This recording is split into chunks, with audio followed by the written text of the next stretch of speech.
Like, I am not a good mid player, and that's okay. I enjoy the role. Maybe someday I'll have time to commit to it, but I don't think that's gonna happen anytime soon, realistically. So you're worried about short-term MMR losses? Uh, I mean, I have like a sub 40% win rate on every mid hero basically, so Hmm. yeah, it's not fun for the people around me. I mean, if you know we if it makes you more comfortable, we can look at improving you overall around at Sure. first, and then maybe switch to mid in a little bit, like you said. I mean, definitely not out of your wheelhouse though. And I don't think you should be overly. I mean, as long as you're not intentionally ruining the game, I don't think you should like worry about other people's perspectives or like what's going on. Like you're still trying to win. You're doing your best, and it's plenty of Mhm. games and people. I had an Ember today who he went 0-2 in mid, and he said, I don't want to play anymore. I'm done." And he just ran to the top lane into the Mhm. fucking two camps, because we were dire. He just ran back and forth to those two camps until the game ended 15 minutes later, and it was an incredibly winnable game. Mhm. And didn't have the guy playing. You're better than that guy, so and nobody should nobody can say anything if you're trying the whole game. Eh, yeah, I mean, practically sure, but also like it's good to know one's limitations in life, I think. I mean, it's not Or like it's not like current there's the life of limitations. an orphan on the line if you lose a game. You're playing the game and you're trying True. to improve at the role and position you want to play at. It's okay Yeah. to learn and improve. Whenever I have time. Yeah, yeah, yeah, yeah. Okie dokie. So then for I guess short term we'll do three, and then as according to your notes we'll switch to the order of 4-5-2-1-3-1. Mhm. That sounds good. Mm-mm-mm. Okay, let me go ahead and turn on my Discord stream. Do do do. Share my screen.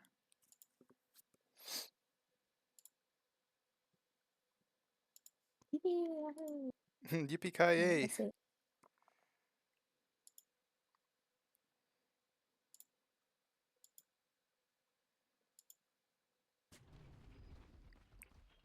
Alrighty.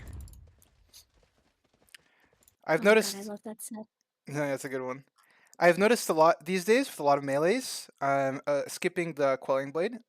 Even mids who don't necessarily Mhm. have the highest amount of damage, but have like decent damage. Quelling's been on the out, but for quite a lot of people, in favor of just getting more stats of various kinds. So here, 67 base damage. He says that's good enough. I think part of it too is the prevalency of lane dragging. People have been doing a lot of like pulling the creeps away from the wave to auto last hit hits. A lot of using skills, and also a lot of the times it's like you don't have the luxury of just like sitting in the wave to auto attack. The last hits you're getting are often like you're pulling the wave away, like I said, or you're using a skill. It's not like you have to like out CS in a 1v1. So that's another part of why I think Quelling Blade has fallen out a bit, and for a lot of melee heroes as a consequence of that. So this game we're going to focus a bit more on Centaur. There is an Underlord on the enemy team, also no quelling, but we'll look more at the Centaur, I think, for the sake of the play style that I think would I be a do bit like more beneficial Centaurs. for us. Yeah. Good. Glad to hear that you like him because he's a nice one. Just having the R, big tanky boy with a stun and some damage. Not much Mhm. to dislike about him. You mentioned in your notes that you sent that you're very aggressive, but you feel like situational awareness and knowledge is a bit of a hamstringer. Could you Mhm. say? Could you tell me what you think you generally? What do you generally like to do when you load into a game? It's 10 minutes. What are you looking around to do? What are you vibing as when you're from the offline What am I perspective? playing? Oh, from offline? Hmm. If it's 10 minutes in, then I'm probably looking around, but well, it depends. If I have like a blink or an item time, that would let me go and do things, and I would like to go and kill people. But sometimes my team can't do that, and it's like, okay, well, do I just farm? Like, am I supposed to push a tower? Like, Yeah, for uh, sure. A lot of people these days, there's a big prevalence of auras. You've probably noticed. The blink mhm, rush is frequently less common on a lot of heroes, even those who would traditionally rush a blink. mhm, And people have been going for like these overwhelming strengths and just fighting. and moving things along, or relying on other roles for a carry. A lot of those are occurring too. Uh, or just playing on timings and playing defensive. Like for example, I would say Dyer's draft here. They don't really have an initiator besides Tiny when he one day gets his blink, but that's going to be quite late. Or Husker when he has it. So they're going to be playing a pretty defensive game.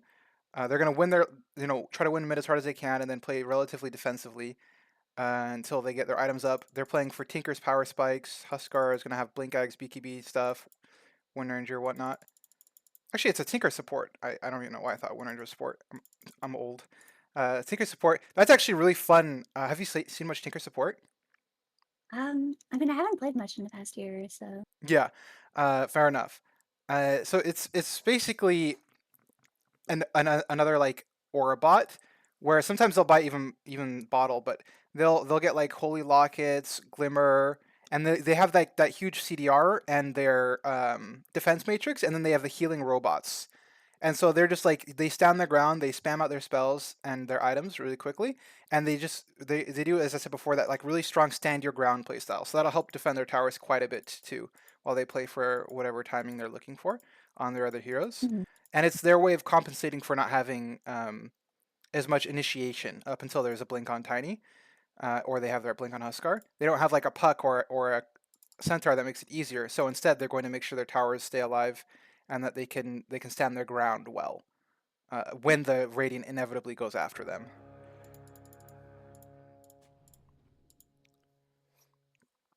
Centaur starting for the long block here. So it's Interesting. Underlord, apparently. When do you want to do that versus runes? So for that, it depends. If your team isn't looking for a battle, I would say you're probably good to do that. Another thing is, what is the enemy doing? Since both teams are doing it, it's nice. If one team had one not doing it, like how to Dire kill something? They'd have to level like Underlord W to actually get a kill on one of Radiant's heroes, which is like really bad. They're not going to do that. So if Dire doesn't want to look for a kill, Radiant they have possibility of getting a kill, kind of, but they'd have to rely on Dire outstepping and stepping out into a bad spot. However, both teams presumably were playing around their vision, making that pretty difficult to come across. Yeah. Both teams put down a ward, they stay near the ward, they want to make sure they don't die. Staying grouped up. Radiant, who has the better catch, smoke up trying to look for it, but Dire just wants nothing of it.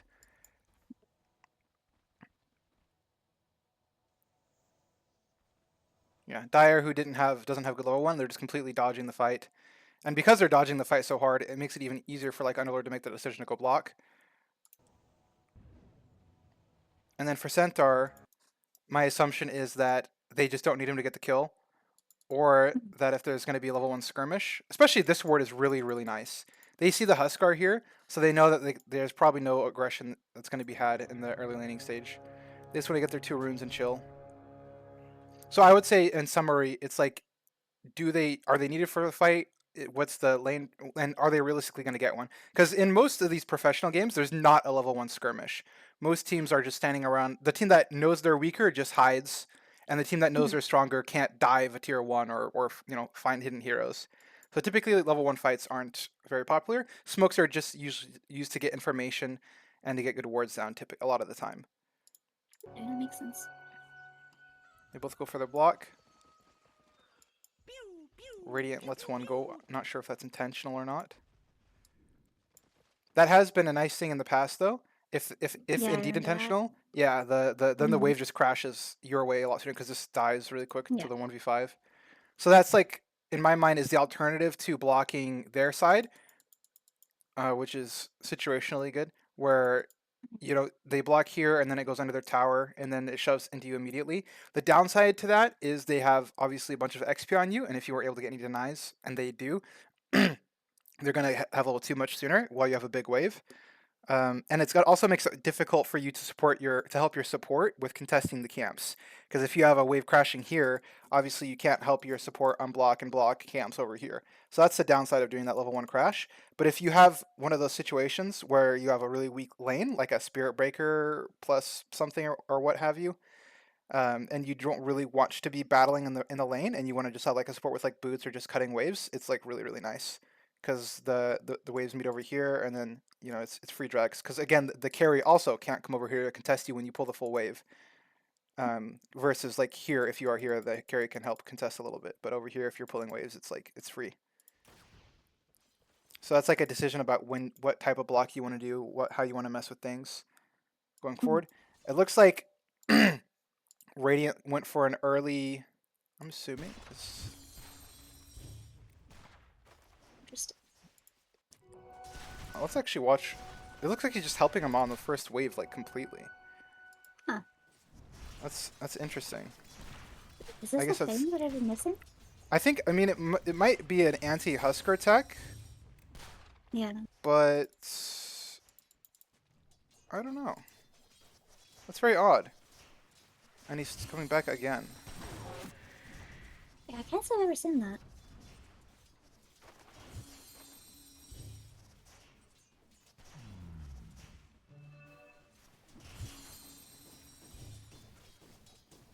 So I guess if he's just living there, what is the Centaur doing 1v2?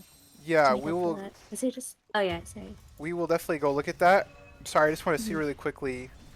Yeah. If this develops into anything, like, do they just full dueling? Because Puck's going to be down on XP now, but he's going to have more last hits than he would have gotten otherwise for sure. So it's like an XP versus net worth thing. No, they're just okay. They're just laning it up. Interesting. Yeah, let's go back to Centaur.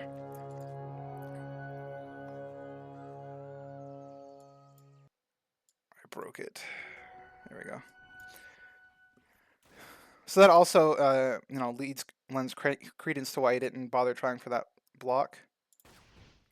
Yeah. Would going to have been 1v2 if he had. But also the enemy hard carry. The enemy hard carry can also just block your wave if they notice you doing that, if they're positioned generally around here, which they typically are. So that also one can get neutralized a lot. This one's more secure.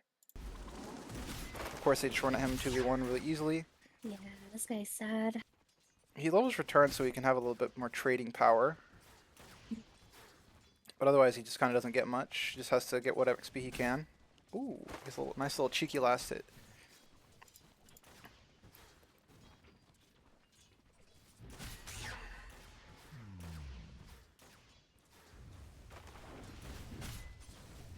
Nothing special so far. He's just buying a lot of regen.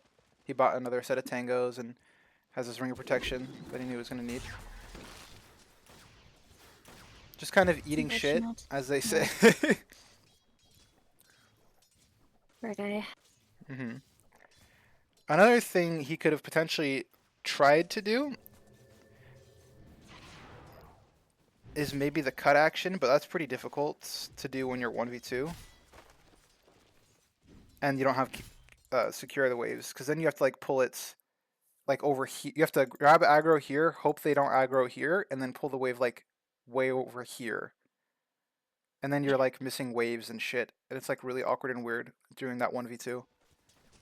So he's just kind of just getting what he can.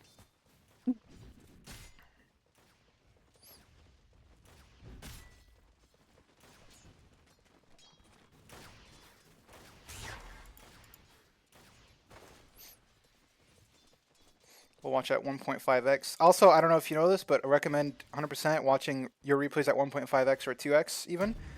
And then just pausing and going backwards for things. He is going for the cut now, but like we said, he has to go this weird direction now, and the Wind Ranger can't contest because it's 1v2.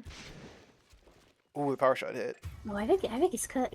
No, I mean, it was still probably worth the death there, because now there's going to be a double wave coming at him, which is going to be an opportunity to get some XP. He's going to do a partial pull here, but he's still going to get a wave he wouldn't have, because before the wave was frozen here, like in I'm sure you played League, the frozen wave is fucking death. The enemy support runs up here. He does give a kill, which is unfortunate. But now he's going to get some more XP that he wouldn't have gotten otherwise, which is a little nice. The fact that this wave is still here, I think a higher level play would have been to have their support, or even him, just buy Centaur a couple sentries to just like throw at that camp and stop them from having it. Because if this hadn't been here, this would have been a double wave crashing into his tower, and he would have been able to get like a lot more instead of the partial pull Tinker got off that nullified a lot of the actions he just did.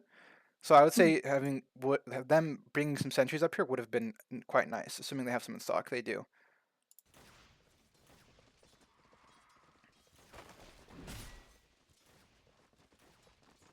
He does see the moment where they are both a little bit busy. And now this is where his lane really starts. He managed to stay, he's about a level behind in XP, but he's going this like anti-harass build where he's getting some armor and some levels in retaliate, so Winter doesn't really want to hit him. And now that the enemy supports have forced a rotation, it's going to be a 1v1, which is going to be infinitely easier for this guy to deal with. And Yeah. in the Dota these days, that is very common a lot of the time, that this sort of things happens because of the rune timings, the 4, 6, 8 minutes, and so forth, that the 1v1 does just end up happening by as a matter of default. Another thing is we'll notice that he's not buying any random items. He's not buying a stick. He's not buying. Actually, I think he has horsepower, so he's not going to buy boots anyways. But he's not Yeah. buying anything random. He's going straight to his helm of the Dominator, presumably, Okay. because he knows he's going to be eating shit anyways. And so getting some random little small item isn't going to be the difference. Like some bracers are not going to help him 1v2 this lane. They're not, and then just getting to his item earlier is going to be much more valuable for his long-term beneficial stats and happiness.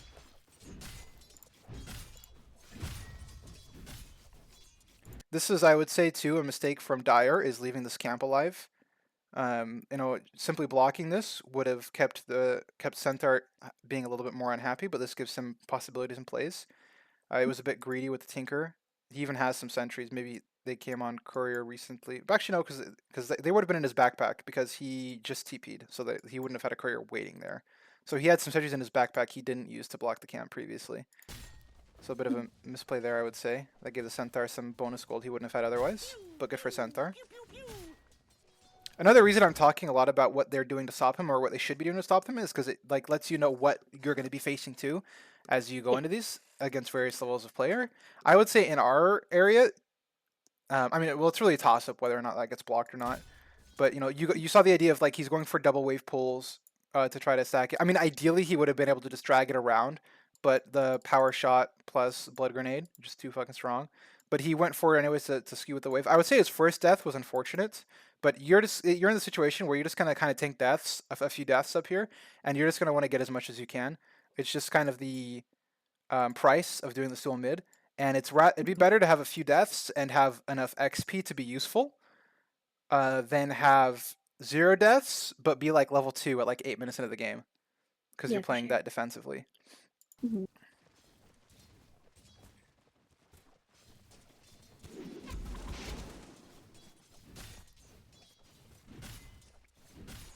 Nice little beneficial thing too is he had such a big wave that if Wind Ranger tries to trade into him with auto attacks, the wave starts hitting the Wind Ranger, and then the retaliate goes off, and he starts taking a pretty good amount of damage there. The next game we're going to look at is going to be a Tidehunter, so it'll be similar idea, but a bit different. So that'll be nice. I like the Tidehunter gameplay loop, especially against the Wind Rangers these days. Mm-hmm. The build-up is nice for him. Tinker's back up here. He's chilling. Cheeky little level of double edge to get some last hits. Another thing too that the better teams do when their offlane has a harder time and they have a support with them, is they tend to have like really big stacks in these camps, either this set or this set, which is something you're going to want to communicate to your support a lot if you're in a rough lane, especially if they like can't even like pull waves or something, or even if you're winning, if they have a chance to run over at those timings, it's really big. Yeah.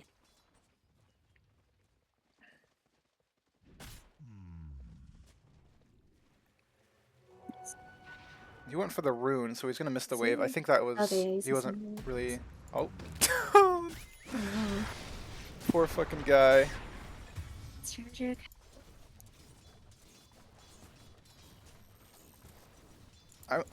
So he ended up getting the rune.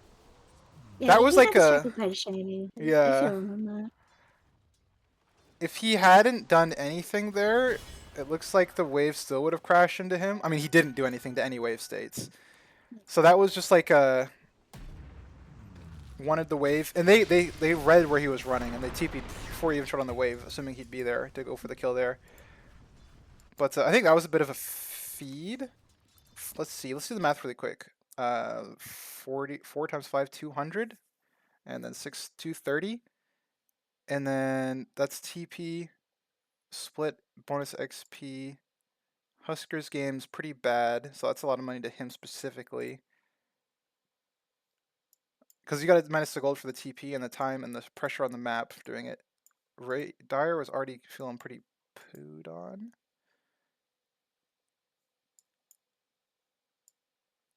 That's probably like a net even, honestly. Maybe because the Husker is already having such a bit of a bad game, accelerating him a bit is rough, but also it's not the biggest acceleration. Mhm. What does He, Centaur want to do here? Does he just want to run back to Lena's to push into tier 1?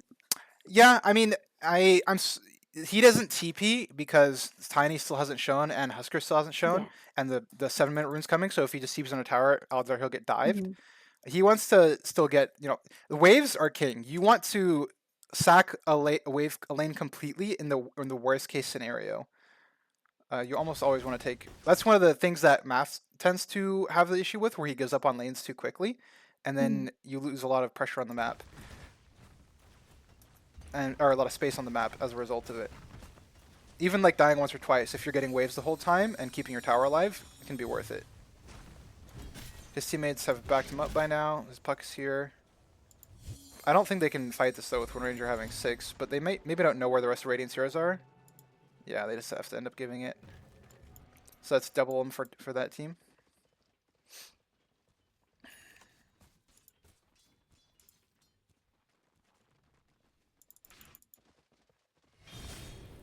Yeah. He just knows they're still missing on the map, still spooky. Odds are whoever comes here is going to die, so he's just not going to be the one to go. They took the risk with Muerta. They decided to roll the dice. Maybe they're not here. Either way, you'll get some XP, it'll be nice. Or at least delay the tower push. His death here does keep the tower alive a bit longer because the wave follows him. So that is beneficial to a degree. But it'll roll the dice. We'll be able to catch some creeps. Go for the runes.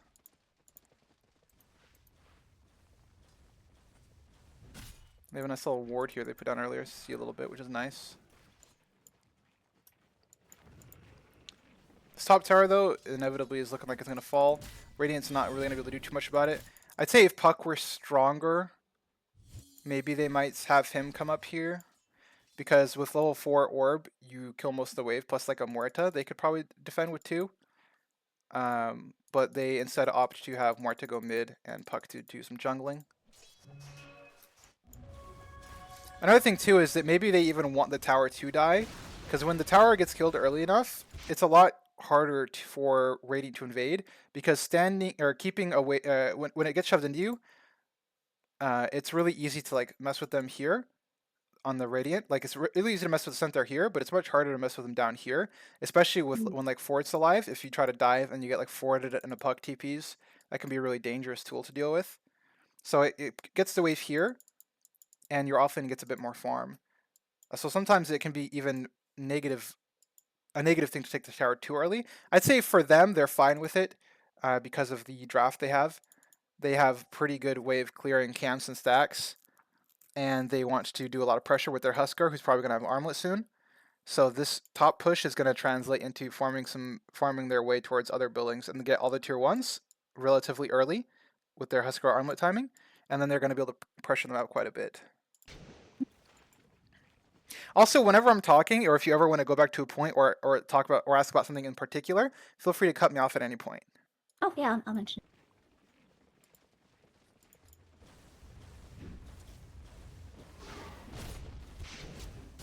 They're bullying him so badly. it. Yeah, this guy seems fucking cooked. Like,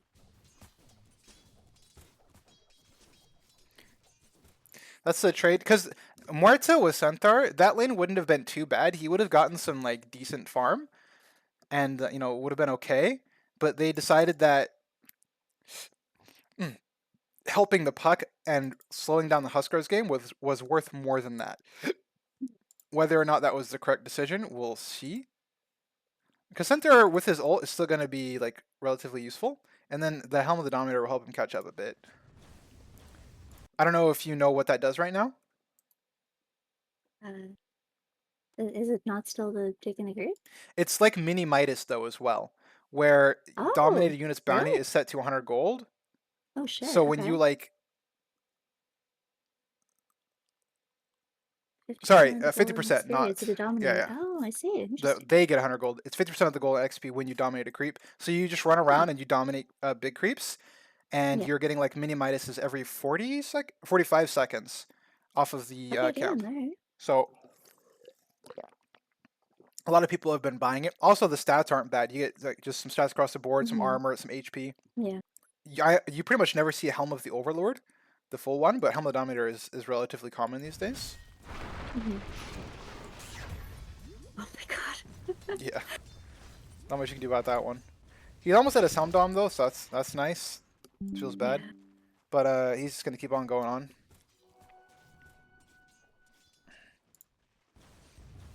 His build and his item and skill build are all just fully. I'm gonna get shot and I'm gonna recover. He maxed E for faster Yeah. and more sustainable jungling. Helm of the Mm-hmm. Dominator to get his net worth going up quicker and have some like useful stats as fast as possible. And we'll see where he goes from there. His strength will probably depend on his next item will probably depend on the go timings of his allies. If his team are gonna hit like a Deso and like a Witchblade Blink and shit, and they want more aggro, they could do that. But then they also might think to themselves, we need some more auras to actually like win fights. Catching isn't the problem because we have a puck. Instead we want to be able to actually win the fight, so they might go for some auras to help them a little bit more there. He's not really a damage. I mean, he does do some damage with his spells, but oftentimes he's not really a quote damage dealing offlaner. He's more initiator tank.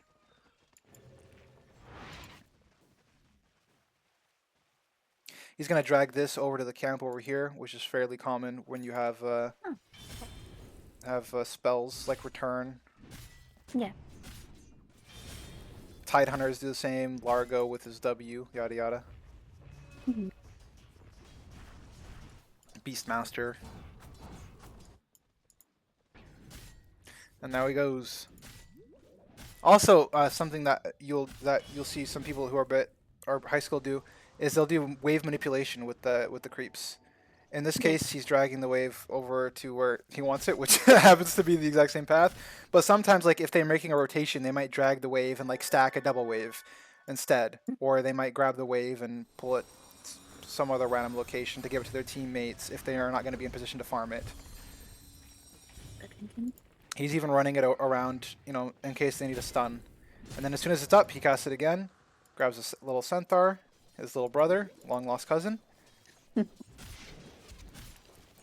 Ranger is still power shotting him. Are you not bored, bro? Can you go away? Yeah, he's gonna go for the Crimson Guard. Get his team gonna get a little bit more armor up that way. I think he may have blocked his own camp, or actually is that blocked by them? It is blocked by them. Sentry there. That's an interesting spot. Interesting. We'll have to keep that in mind if that ever gets for playing I haven't against seen that one. Radiant. It's not as common because typically in pubs the offlaner will be the strong guy farming up here, not weak as shit farming back here. But it's good to keep in mind. Mm-hmm. Yeah. I got that one too. So yeah, they just said the puck initiation is going to be enough. So just have some aura be strong.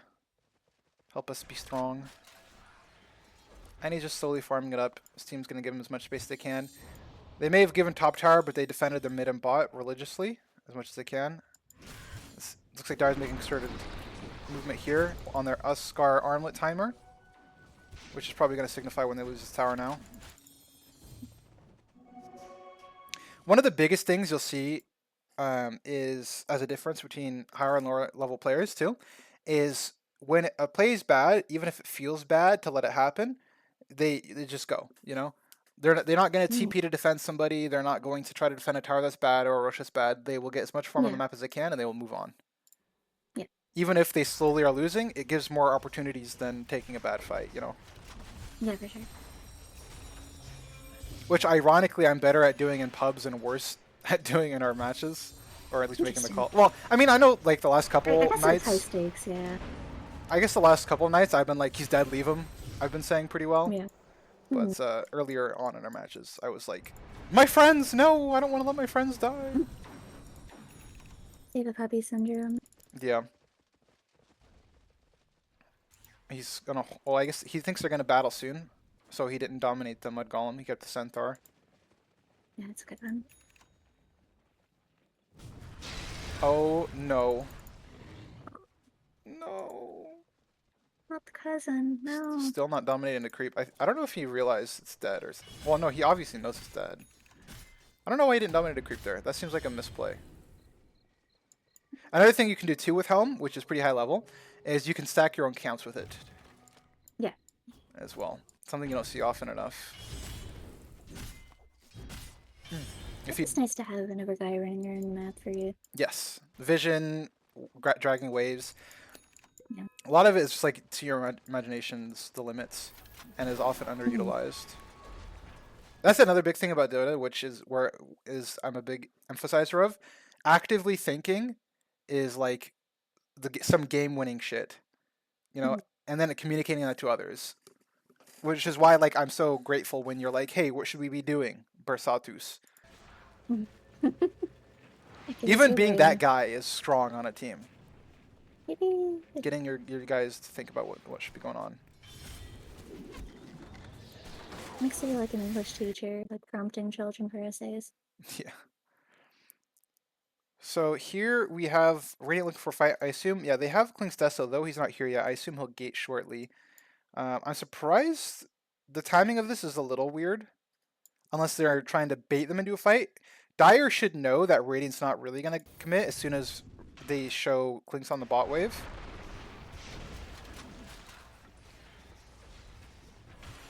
But they do a little bit of damage, a little bit of chip with that, and they force the rotations. This is something we were doing the other day, yesterday, where a lot of times we'd like rotate up here a bit just to force them to respond, to give the rest of the map, to free up the rest of the map and give some more space to our carry. Dire should know as soon as the Deso Clinks shows that they're not really trying to commit, and also that's why Huskar held his TP and wasn't actually up there the whole time. Underlord with his ult too, which is nice. I mean, even Tinker has fucking Keen Conveyance, so it's really cheap for them to defend this with a few people.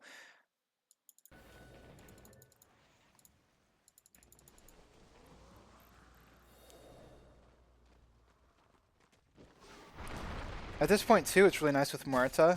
Centaur is so tanky that they can slow chip it and make it expensive to defend.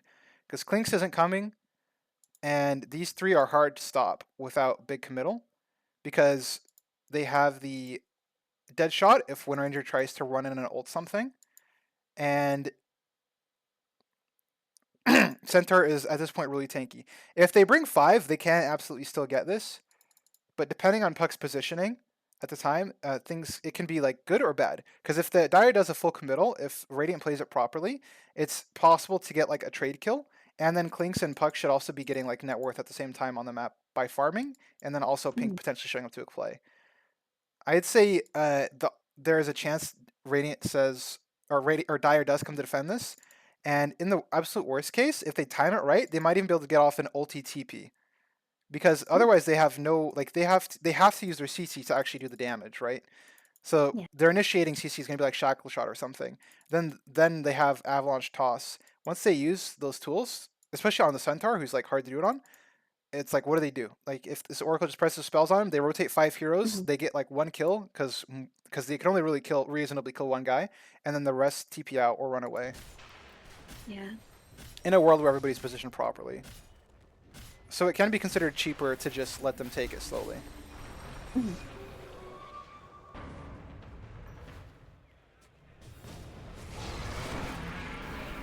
Huskar, brave position there. And we see there they brought 5 to try to kill him, but they didn't actually have the CC. Let's go back a little bit and see more carefully how it happened and what made Radiant decide to walk away at the exact moment they did. Hitting. Puck comes up. He decides that he's going to be the one to cut the wave. This does a few things. One, it provides vision of the area. You know, they get some idea of where they are, and it prompts response. It also, you know, Puck likes net worth, and it makes pushing the tower easier because they don't have to worry about a wave coming up over here. Yeah. He should use his curve orb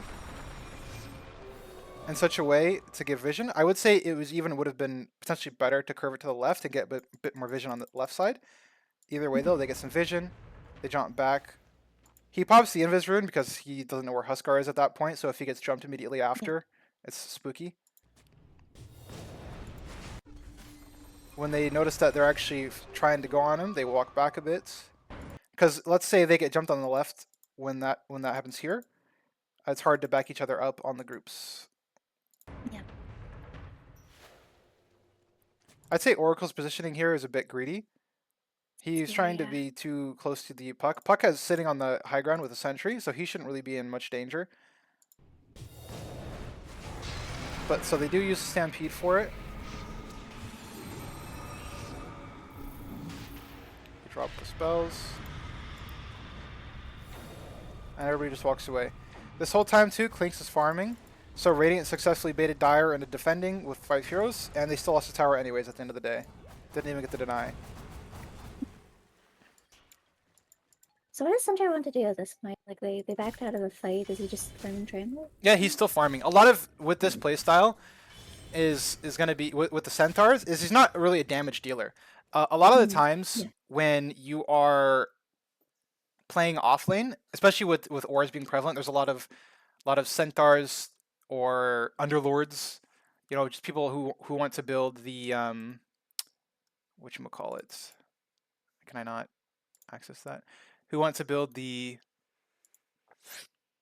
excuse me, the pipe, my goodness, what is it called? So item he's currently building with the Vanguard.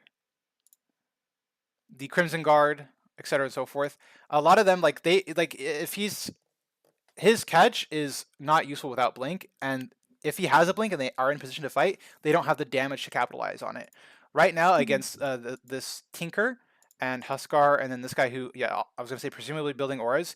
Let's say they get a perfect fight with like a blink 5-man every spell, they probably still lose, depressingly enough, between the Tinker and the Underlord, because they don't have the sustained damage or the burst to get through their defensive stats, assuming they build correctly, which it looks like they are. They're building tanky / BKBs / auras. So they need more damage, and right now, a team fight is not going to cut it. And so if they're only playing for pickoffs or defending towers or fights where the enemy is running into them, auras are better. And if he's going for the auras, there's not really active plays to go for, because he's not going to be able to get there usefully. He's not like a Puck who has orbs, or like a Morta who has long shots and stuff. His burst damage is like 350 damage after resistances, and then a few auto attacks. It's not really very useful. So it's better to just have him getting what net worth he can on the map and getting those auras up to be as a counter position to the Underlord. You have auras, I have them too. So when he has those auras up, is that when the game's going to change? Like when did they get stop playing defensively? They stop playing defensively when Clinks does a lot of damage and Puck does a lot of damage. Okay. So that's going to be on his data list. Timing is going to be very helpful, maybe even nullifier, depending on how they feel, what items they have at the time. It's really damage oriented when you're playing this tank playstyle, and objective oriented. They might try to fight Roshan. I was wondering about objectives. Like, can they tour him at this place? Like, are they just waiting? I would say if they're 5-on-5 alive, they can potentially def an objective.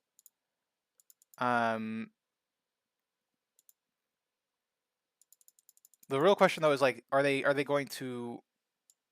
It depends on what they're going to be giving up to. I think the Roshan is a little scary. I think what we'd see if the Dire attempted Roshan straight up is not going to be a full-on team fight. It would be repeated poking at them with the Puck, and just trying to find out opportunity into the lack of CC on Dire with the Oracle nearby. They would just keep throwing out orbs and just keep chipping and try and have Dire make a mistake rather than like a full-on brawl. But that's when like you might show up. For now though, it's just going to be accruing net worth. Underlord's doing a similar thing. His is a little easier to do because he has a global ult. I mean, they both have global ults, but he can be there with a global ult, which is nice. Clinks eventually too is just going to do so much damage that like this tier 1's going to be worthless, because he'll just one-shot it instantly and then run away.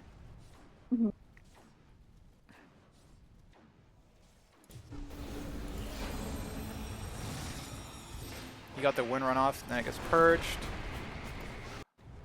So let's see here. At this point, Radiant might also be thinking about Roshan. They also have the Deso on their boy finally. They're playing to Roshan's side. They maybe even saw the smoke. Let's go take a look if they did that. They see wind. Okay, so they know they're smoked, but they also know that they're mid on some heroes. So they try to run into the smoke to try to catch somebody, potentially. They do find their boy. Centaur is there.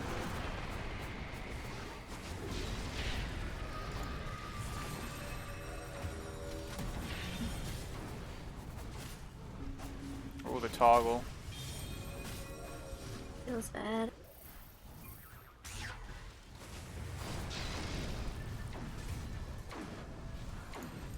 I think the idea was fine, but they ended up running into the Wind Ranger, who got his third skill off. Because as we were talking about, they were thinking about the Roshan on both teams, which is why Radiant had been playing around here for so long. They saw the smoke and they tried to catch it, which was a good idea, but just didn't quite work out. Nice TP out. Good read on the Tiny having no mana.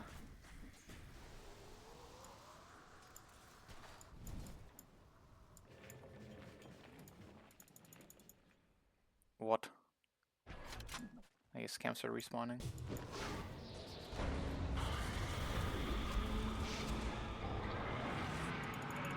It's a rough.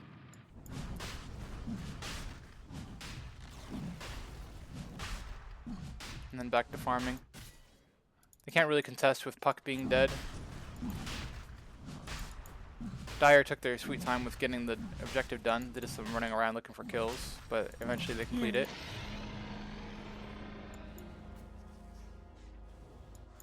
Also, Huskar's new third skill is so annoying.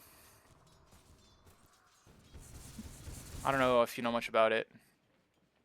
I don't know how they changed it. So it takes... The health? Yeah, it takes a portion, 30% of his current HP, and then heals him for that same amount, plus per dispelled debuffs. Yes, dispels. So like the upper urn just is almost worthless because he has 2 dispels now, his ult and his third skill. And like debuffing him gives him super big heals. And it's when just did like they change this? Hey, maybe last major patch. It's been a minute. Oh, okay. But it's quite annoying for a lot of heroes to deal with these days. Yeah. And they need What him do a you lot even do stronger in team against that now? fights. Damage. It's just back to it just comes back to it's always damage with Huskar. You just need to be able to out toggle damage his toggle hope or CC him enough to with the damage because he heals so much between his passive and his third active now. You just have to do damage. Clinks is a good answer. Between his skeletons, it gives a lot of units that are hitting and make it hard to toggle, and he just does a lot of damage as a hero.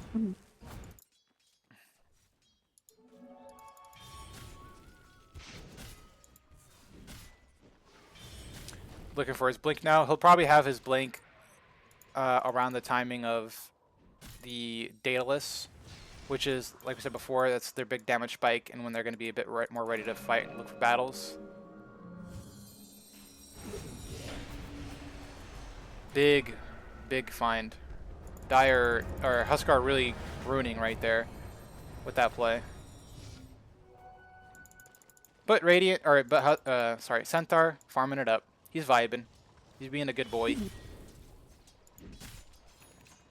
said, "I know what I'm supposed to do."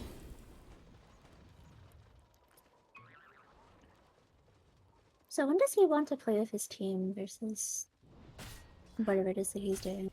Like we said before, there's going to be when there's a major objective they think they can fight for, like that tier, like the Roshan, or alternatively, when the Clinks is ready to go and the Puck is ready to go, like hardcore into the paint. Because once they have the Daedalus, maybe they might wait for like an MKB or something before they really do it. But you know the Blink gives them options because at that point when he has the Daedalus, the Clinks will have like strength to where like a Centaur Clinks can just solo kill. So like Puck can be a roaming Puck and like whoever can be running around looking for kills, Centaur plus whoever can be looking running for kills, it gives them more options across the map, and it increases their icons. Because before, even if he rushed Blink, they don't have the damage to do anything with the Blink. So it's better to just have auras to be able to like take a stable fight together. But once they have the damage to actually do things off of that Centaur stun, it's nice. It's a bit different if you have like a very active offlaner who might be wanting to do something a bit crazier with their timings, like the old Earthshaker offlane and stuff like that. But Yeah. currently with the auras and with the relative strength of the heroes involved, I'd say a lot of the times you don't want your offlaner to be too crazy active, and usually it's your mid and your supports, which is why I like to have supports that have good CC and damage a lot of the time. Yeah.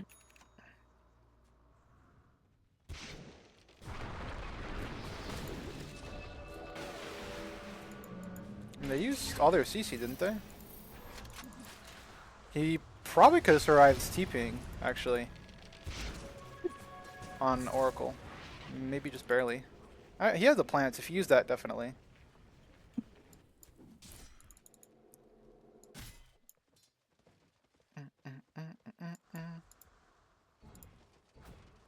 You'll notice Centaur, he never really pushed it this game. If there's, you just mostly stayed to this part of the map, Yeah, just living here. just chilled, play defensive.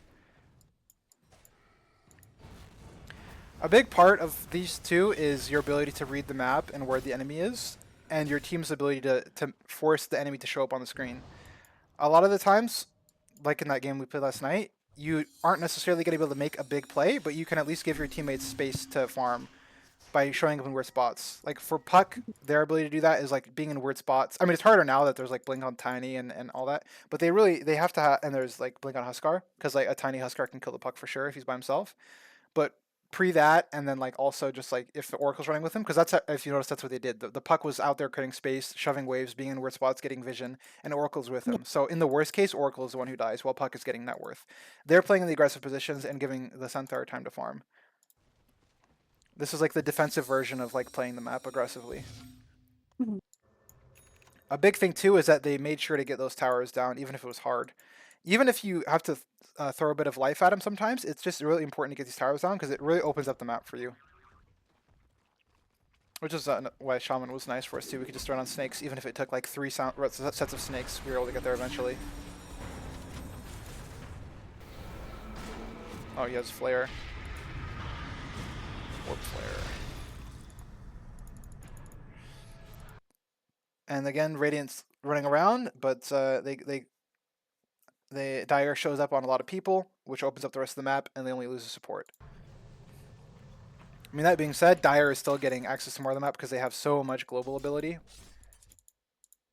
But it's giving like Radiant scores, the people whose damage is really is going to be important, net worth. So they're still like in this game, quote. Mhm. Clinks has Daedalus soon. Oracle playing up here, so that way his Clinks knows it's safe to farm there. Relatively safe.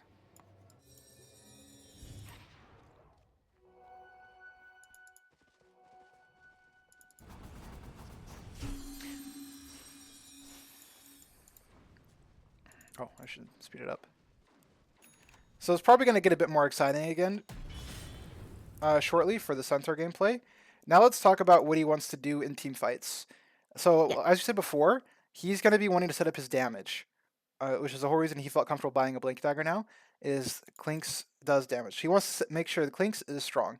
So that can be helped by doing 2 things. I would say initial initiation is probably can be left almost entirely up to Puck. Coil and Silence is a great tool to set up things. He is probably going to want to be counter-initiating on Centaur. So like when they jump their Clinks, he's going to be wanting to be pressing R or Q at the right times to keep his Clinks alive and let them do a little bit of a reset on the fight to keep him going. Yeah. Unless there's like, it's like a really big like follow-up initiation. Typically he'll be wanting to play for his Clinks' timings. And you'll see throughout the fight, a thing that high level players do too is they play off of each other. Like Clinks, if they go into the fight, he's doing some damage. You know, he has to go invis to reset. It'll be the conversation will be, when is your next jump, Centaur? and then Yeah. or Centaur will just like forward the information, be like, I can jump in 2 seconds, and then they'll be waiting, and then they'll see a chance where it's like it's not a question of like will he jump, it's this is a good spot, he should jump, and I'm gonna trust him to jump, and so you do your part of that. Yeah.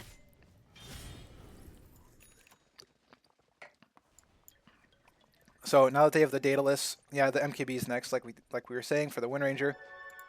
They might wait for that before they try to go really, really ham, but I believe now they'll be willing to take fights. And yeah, they're going to smoke.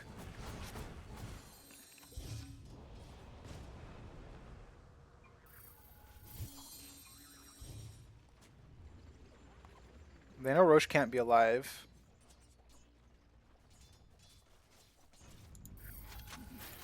But they're just looking for whatever pick they can get. Didn't find anything. A little bit of a blind smoke, hope for the best. Underlord was smart, he didn't walk too far up.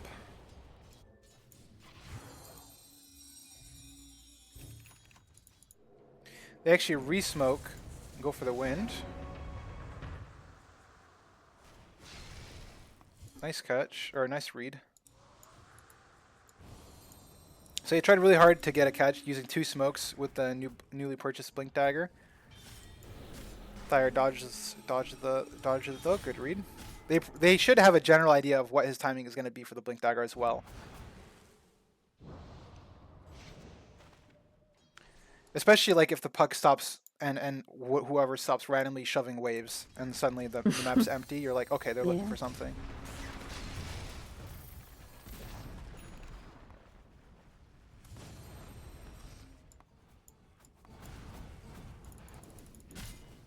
So back to farming. They use both their smokes, so now it's kind of hard to force something.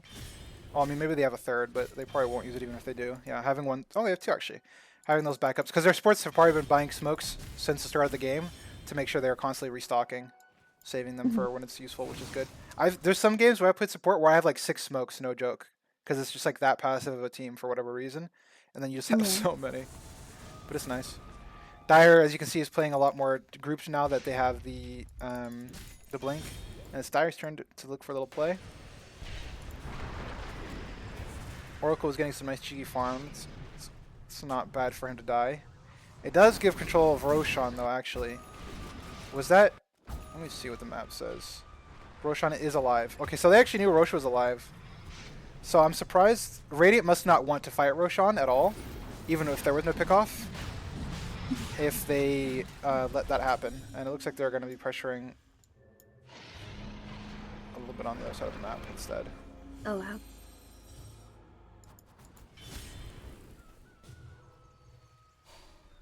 I don't blame them either, especially with that Huskar with the heart and the Underlord having these items. It's actually pretty much impossible, I would say, for Radiant to take a team fight. So once again, they're just going to be trying to delay. They're probably not going to defend these tier 2s very hard. Maybe just some fog bursts of spells, but for the most part, they'll probably just chill and get the waves out on the other parts of the map and just get whatever farm they can.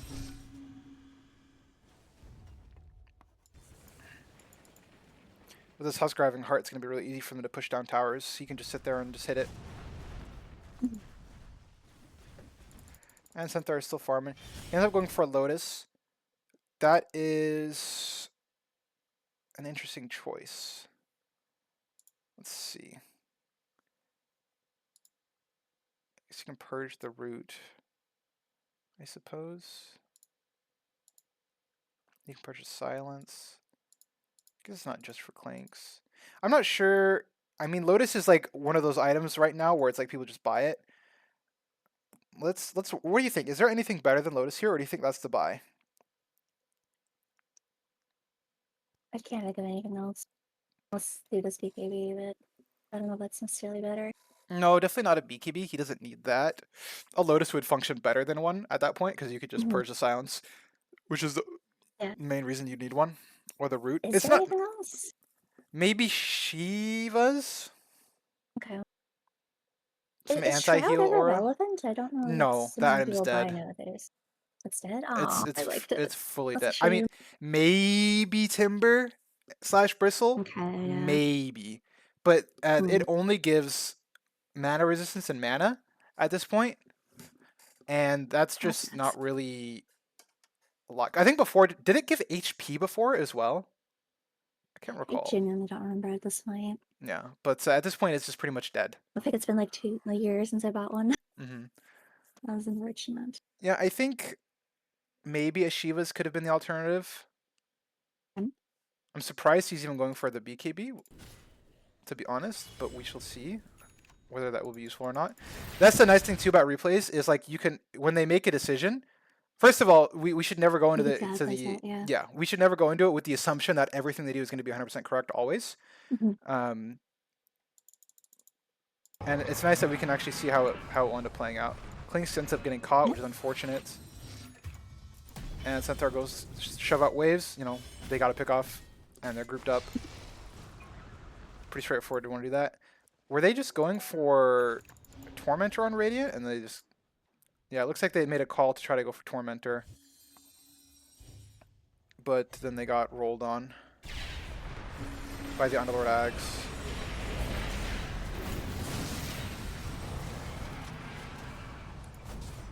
Oh, he's got the MKB up, though. That's good. I would like to see the Klinks have a... The thing about BKB is it might not necessarily save him if he's in a dangerous spot, but it also is pretty difficult to play into the Avalanche and Lasso and all this bull. I don't necessarily blame him. Oh yeah, he switched to BKB, yeah.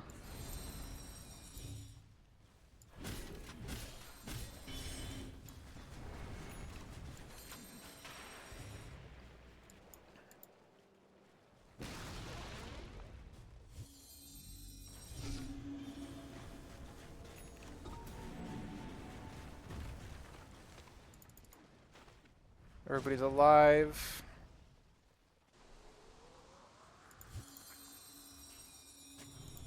Let's see how it goes. It's so dearly hard to fight these.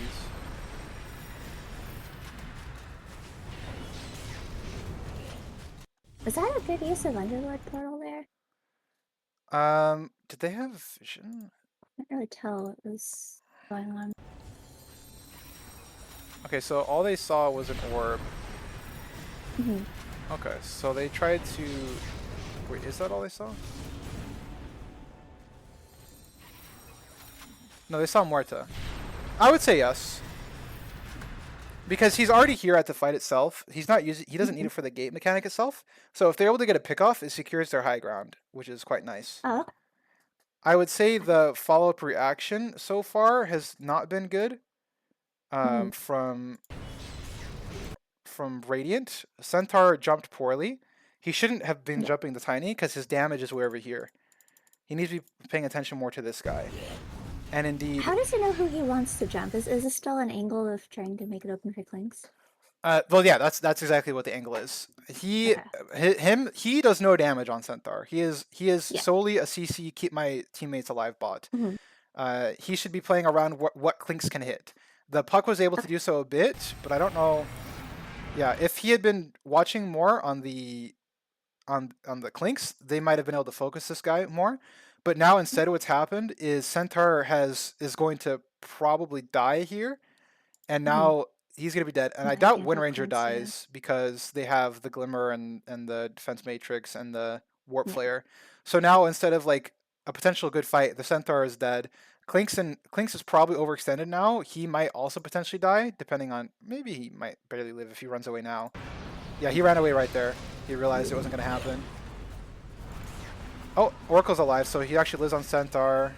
I'm surprised, yeah. Puck is fucked because he overextended a bit trying to go for that. And he's dead too. Yeah, that part of that whole thing is like he's in the he went on the wrong target. If there's a hard CC here for the Wind Ranger, like he might react with his BKB, which would be unfortunate.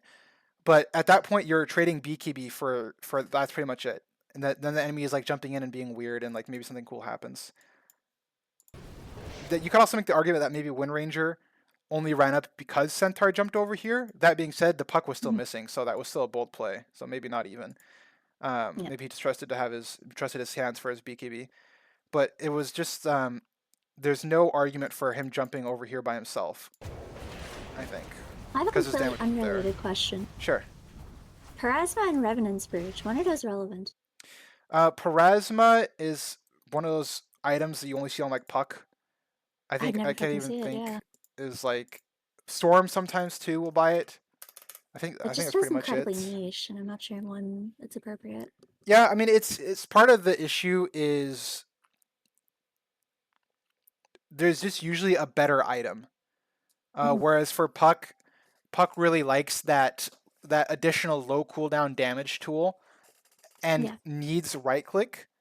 So it's like best of both worlds because Puck's damage these days, like going full caster, like Dagon, Kaya type shit on Puck and a lot of heroes doesn't really work unless you're like insanely snowballing. A lot of it is Mhm. like right click focused, and you'll see that in a lot of heroes. You know, the Wind Ranger, the Void Spirits, Storms are even right click. Quaps. I mean, Quap is one of the few exceptions where she can go like caster because she has her Ags, which is a Mhm. powerful tool for it. But also Puck eventually likes to go like the Ags and maybe like a Daedalus with the I don't know if you know what Puck Ags does, plus the 25 talent. But eventually her ult will be or its ult will be BKB like piercing, and also we'll be able to hit on your attack speed. You'll send a hit out to all units affected. So like Puck can actually like 1v5 almost with like enough items and the right net worth. And Parasma is like built towards that well because it has good Mhm. base stats and attack speed. You know, it gives you 40 int, which is 40 damage, and then a good amount of attack speed. So you know, it's one of those few things. Even then, you don't typically see completing it until like later on. I would say this game it may I don't know, the build's weird that Puck went for. They went for having more spells and being tanky, but I don't think that necessarily helps them with their problem.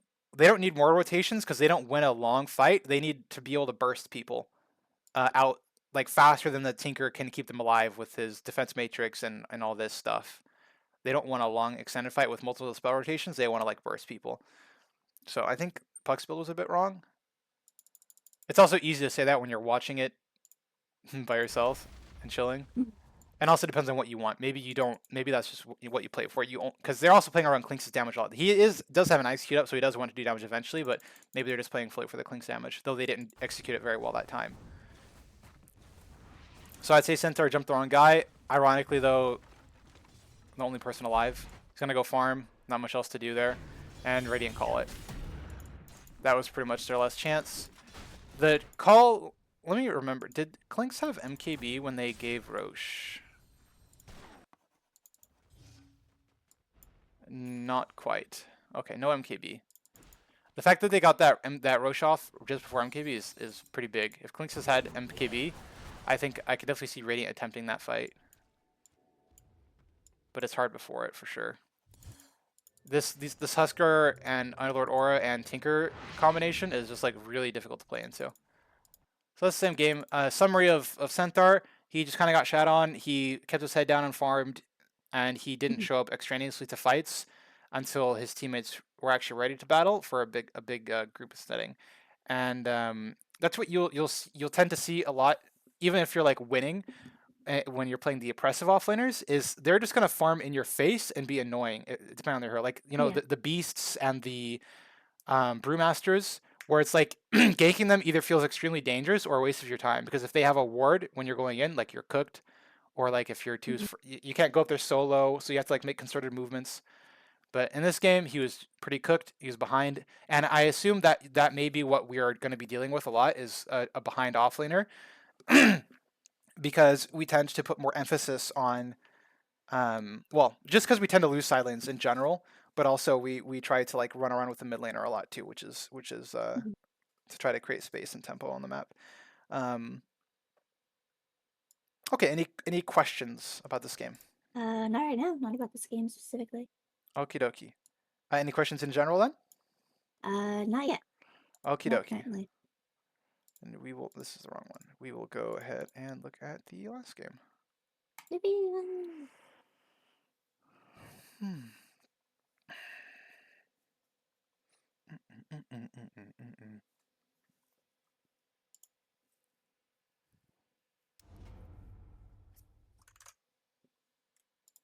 Alrighty then.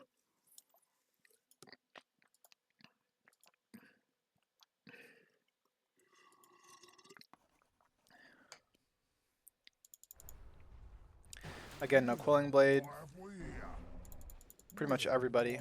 Dead item. Mhm. Yeah. Oh, Centaur or Tidehunter. I don't know if he's going. It could be.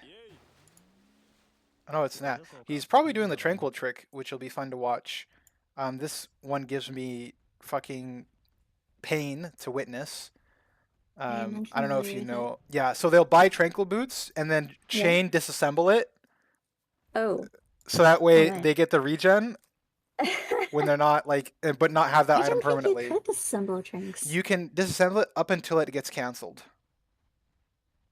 If it Okay, goes on I cooldown, need to watch it. Yeah. I'm pretty sure you can't disassemble anymore.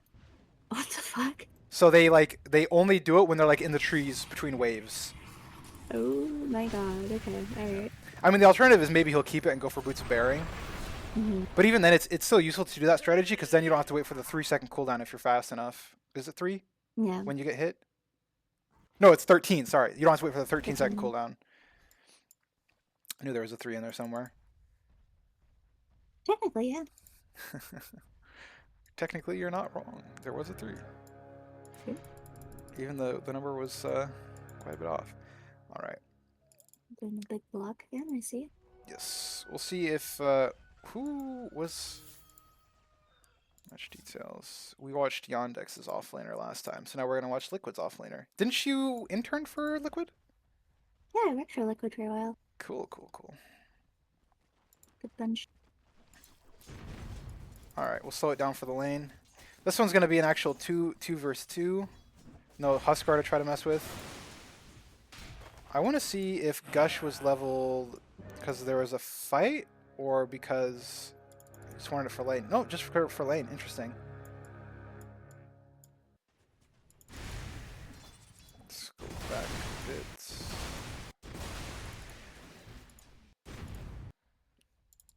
I am surprised by this, but I will defer to Ace's judgment for sure.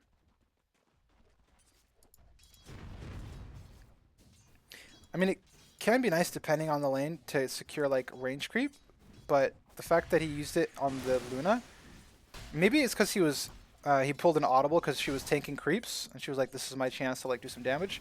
Luna's response typically then is to immediately pull onto the range creep, but it's going to be up in time, so he will be able to use it to secure the range creep if he needs to. A lot of the times in this brawly situation, you might see Anchor Smash instead, but maybe because it's a Jakiro, he was just like, fuck it. Jakiro, What the difference between two and Shakira? well, Jakiro is really oppressive low 1, and Anchor Smash is ranged, whereas, sorry, Gush is ranged, whereas Anchor Smash he has to be right up front, up next to it, so he's going to take a lot more damage trying to get the spell off and be run down. That being said, Kraken or Tide is one of the nicer heroes against Jakiro because you get like 2 levels in your Kraken shell, and suddenly that hero does much, much less to you. Yeah. Which is nice. Especially because the Jakiro's the double auto attacks come with a reduction in damage, so like his autos literally do no damage at level 2. Huh, it's only his spells that do damage, which is like still like annoying, yes, but it's like much more sustainable.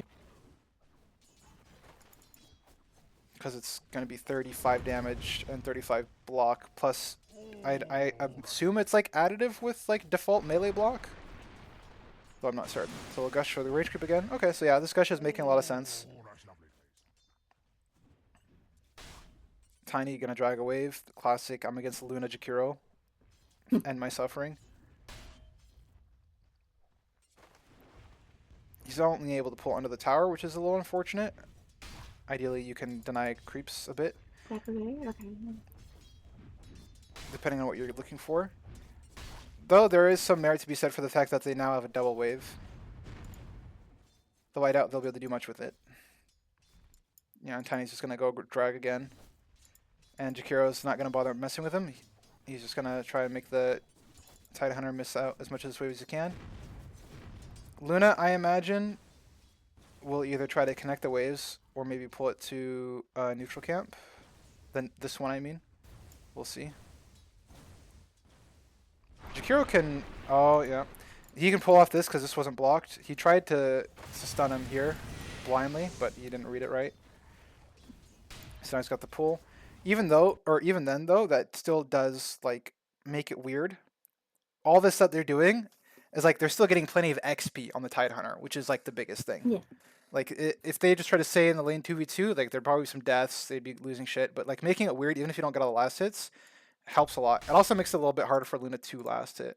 She's still gonna have good farm, but like it's a bit confusing, and it's like the chaos can When sometimes make it a bit. do you test an easy camp pull on an offlaner versus when can you not do that? That depends on your heroes. Right now, Okay. Tidehunter is level 2 Anchor Smash, or sorry, Kraken Yeah. Shell. So like I said before, this Jakiro does almost nothing to him Mhm. in terms of autos. Let's see if Jakiro will auto it. You can see.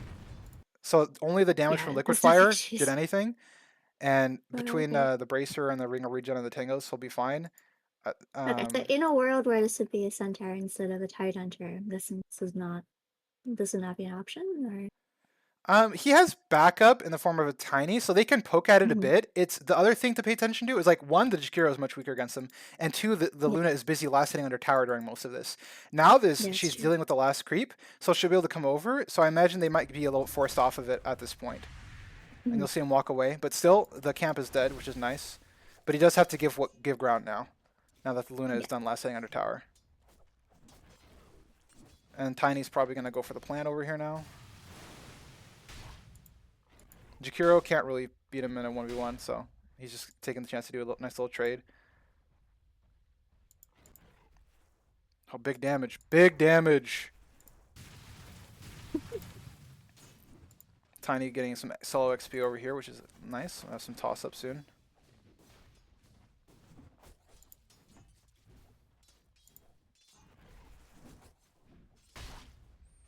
And that just When was like do supports want to rotate for 4 minutes, by the way? for the 4-minute rune. Yeah.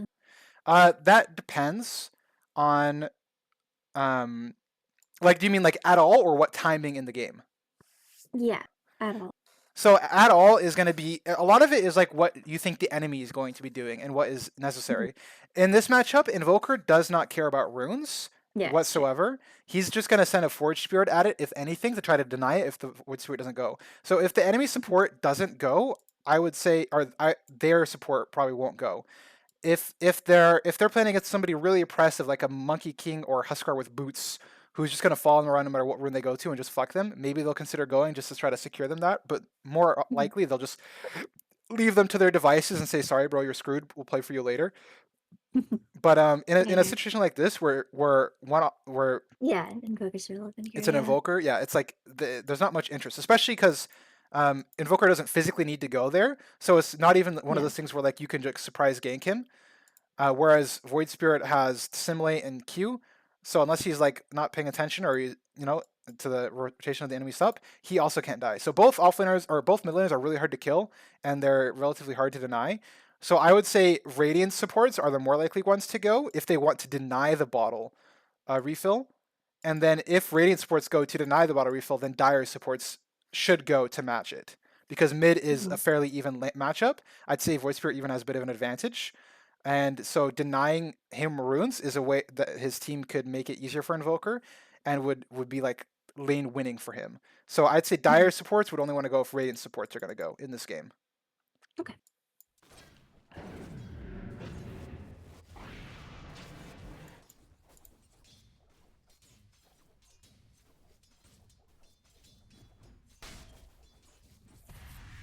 We'll see if Tide goes 1-2-2 or 1-3-1 here. I'm very curious. Even the glaive bounces don't do any damage to him at this point, which is level 2, which is quite nice.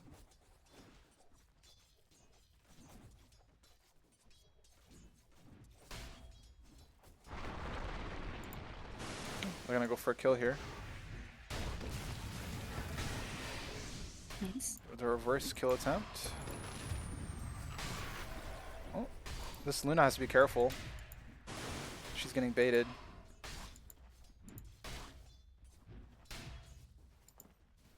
Yeah, she took a lot of extra damage she didn't need to there. Mhm.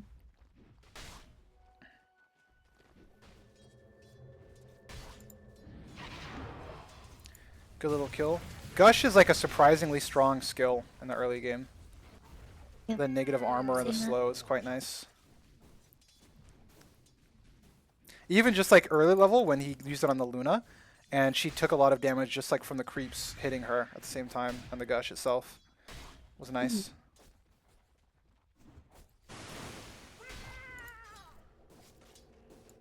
So yeah, he's got boots coming. Not gonna do the tranquil boots trick.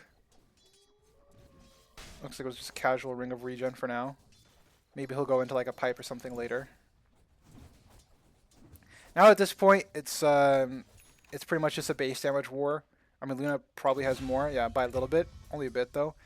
And it's pretty difficult for a Radiant to mess with him. Now that he has level 2 Kraken Shell with the heroes. Again, you know, the Tide pretty nice against Jakiro. So they decide the resources are better spent elsewhere, especially because Void Spirit's going to be 6 soon. And, oh, looks like SF died. Tiny probably was trying to get something done. I imagine Tiny will probably be playing a bit more towards his Void Spirit now with 6-minute rune. He's a little weak on HP, so maybe he might not go for 6-minute runes because an Evoker could probably solo kill him at this point under the wrong circumstances. But no, it's like he'll go forward and he'll just be near enough to cast spells. Void Spirit really close to 6 is unfortunate.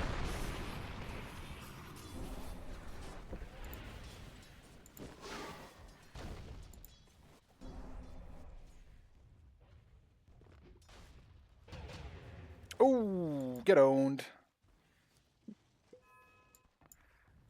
But yeah, for Tide, let's see what he does for next skill points. I imagine he'll put another point in Smash, because I don't think he needs the Kraken Shell. But we'll see. It does make him even more unkillable, killable. But now it's just some chill standard laning. The shenanigans you might see him come up to is like dragging creeps into camps to third skillet. Ooh, that's depressing.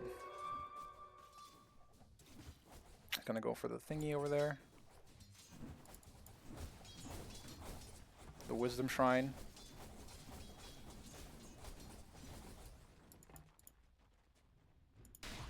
He's got Ravage soon. He might not level though, or he might hold a skill point. He's not typically gonna look to rotate for a good while still at this point anyways, unless there's like a defensive TP Ravage play. Instead it's gonna be the Void Spirit who's gonna be looking to go top or bottom, or the Tiny who's gonna look to go mid. Tide will just most likely just chill there unless there's a TP Ravage moment. He's not gonna smoke or group for any crazy groups though. Maybe if he had like a Huskar or something and they wanted to do like an early tower take, it might be different. But overall, he's just going to chill down here and keep farming it up for a while.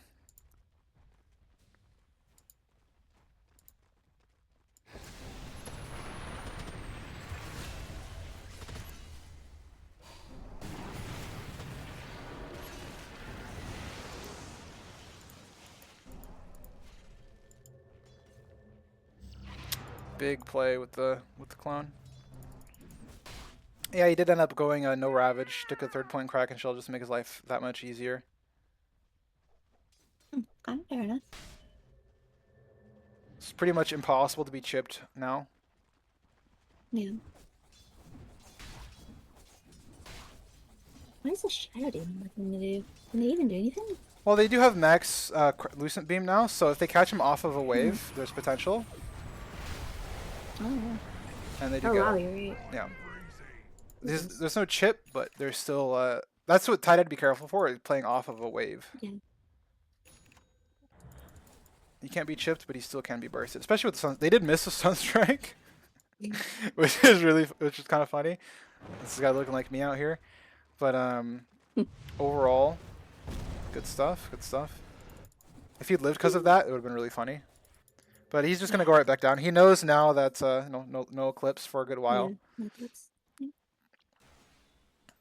It's back to farming it up. Funnily enough, too, if he'd had Ravage, he probably could have Ravaged and run away. Yeah. Oh well. So that's something to consider. But I also don't necessarily blame him for not taking it, because his normal gameplay is easier this way. I think he probably didn't need the 3rd level on Kraken Shell, but it's chill. I also don't know much about Tide, so I will defer.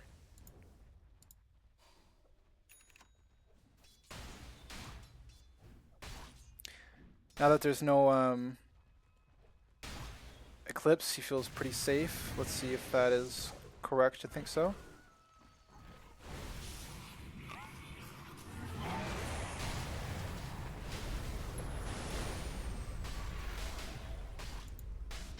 Void Spirit comes to back him up.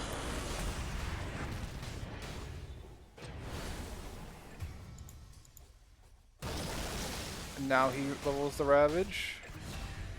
Void Spirit doesn't have any spells though. Oh my, oh me. That's unfortunate. Good dodge. Oh my god. I would say that he waited too long to level Ravage, I think. Yeah, I could see that. If he'd had an earlier Ravage, they could have killed the guy much easier without using that many spells, and then they would have had spells to kill this guy. It's a really slow, greedy way to play. It assumes the enemy team is not going to touch you at all. Where with a Luna, they have the tools to touch you, depending on how you're playing. Yeah. So I would say at this point, I'm fairly convinced he greeded a bit on the skill points. Yeah, looks like it.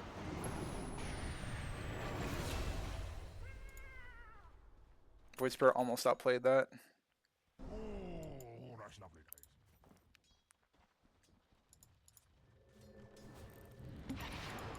That being said, time to come right back bottom again. Yippee! The one benefit of this is that while they're doing all this to him, they're leaving SF untouched, and SF is a pretty quick farmer. I am, however, surprised. Maybe he was farming mid or something. I'm surprised there was no Tiny at that battle. I haven't seen Tiny in a while, actually. Now you mention Oh him. boy, they were fucking with Invoker. That seems wrong.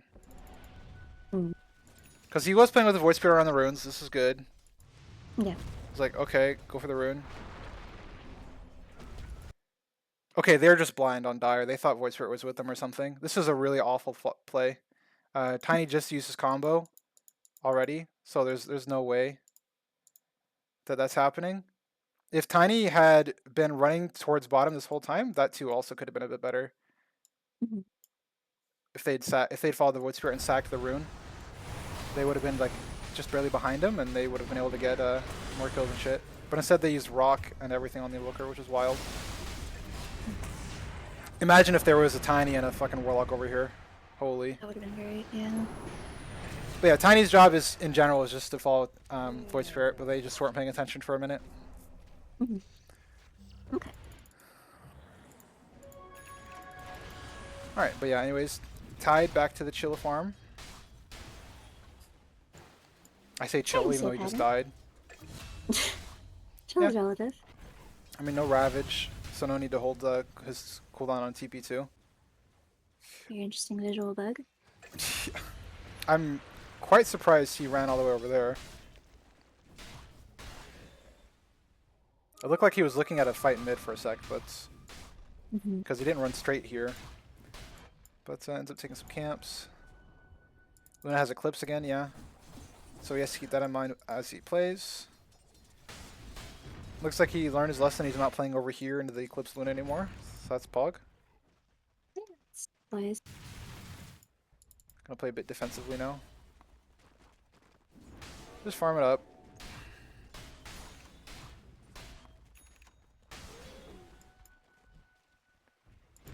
$14 is occurring shortly. Radiant Smoke on it. He is by his wave though, and does Voids have TPs? Okay, they have TP on Void and Tiny. So I would say a dive is a bit psycho here. And yeah, they don't try it.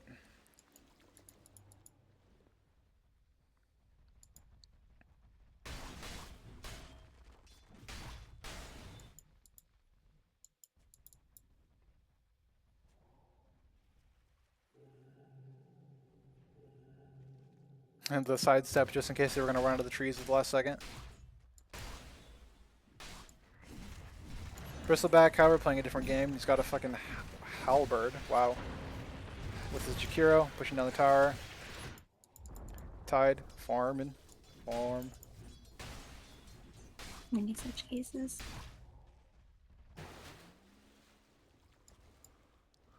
Gonna rush the pipe.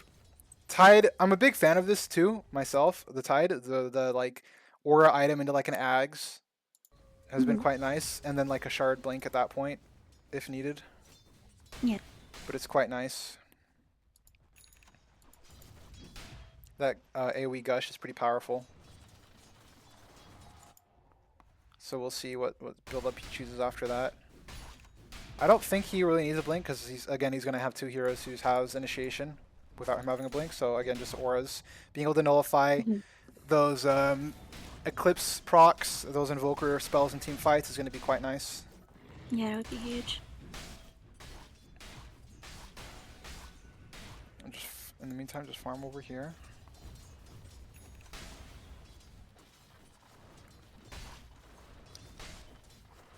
Really respecting now because they don't know where they are.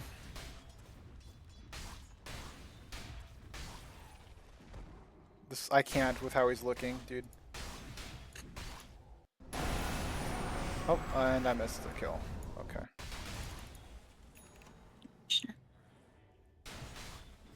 Okay, I don't think he's doing it anymore. We're back. Nothing crazy, nothing crazy.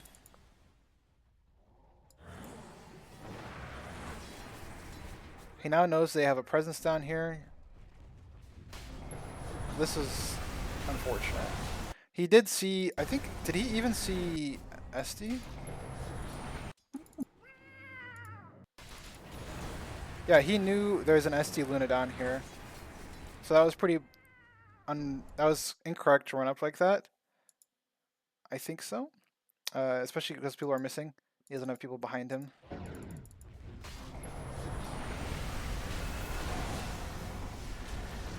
It's a tower. I would give a bit more slack if like everybody had stayed hidden, but like if SC and Luna are both running up and hitting and momming the wave and shit, like they're running, you know. They're running there. He probably felt strong because of how tanky he was, but not strong enough.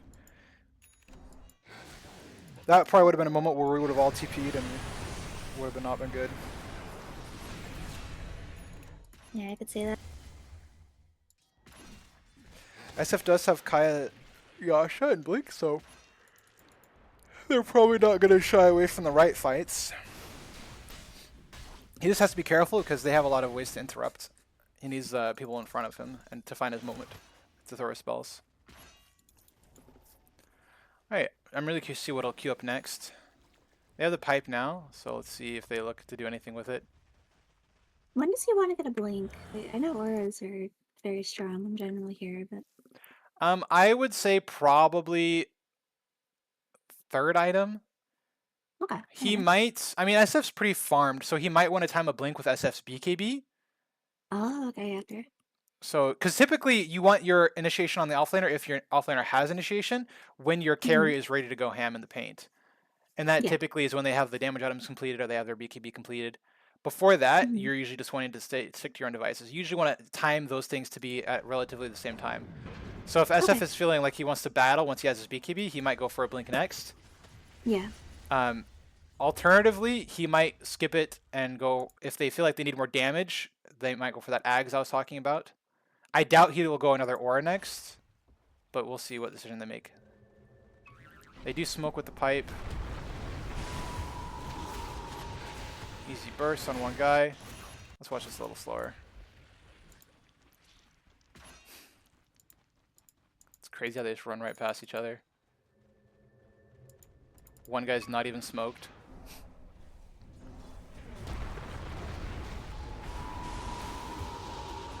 Yeah, it works. Okay, the banish is used. Here, the tiny one's left. They can't really back him up. Going into this alcove against a Jakiro and with potential TBs is like really death. So they have to kite backwards. And then Void Spirit's not really making... Oh, golly, he tried to make a move over there, but it looks like he got picked up and thrown by Roche. So they're probably going to walk back here. They don't have Golem or ult on Shadow Fiend. That was an interesting turn. This is a bad Ravage. Maybe it keeps him alive. Because they've already dropped all their damage and Void Spirit's not there yet. I think he should have kept the Ravage a bit longer. Maybe if they kept committing more on SF. Because at this point now, Radiant can choose to just disengage. Oh, he actually makes the connection. I'm wrong. Looks like Void Spirit made it with a double jump at that point. It also is nice he has that shield rune. All right, so good Ravage. It was able to help his Void Spirit catch up. I underestimated the catch range of that guy with his double jump. What does he want to do now? Is he? He's just gonna go back to farming Oh, okay. after the Torm. Okay, I guess he just escape that. I don't think so. Okay. No, he does. The reason it's a little weird is because, well, I mean, they are dead. Yeah. I was also just thinking, yes, if probably wants to farm up there. Well, yeah, he doesn't want to farm up here necessarily. Yeah. I thought he might like TP elsewhere though instead.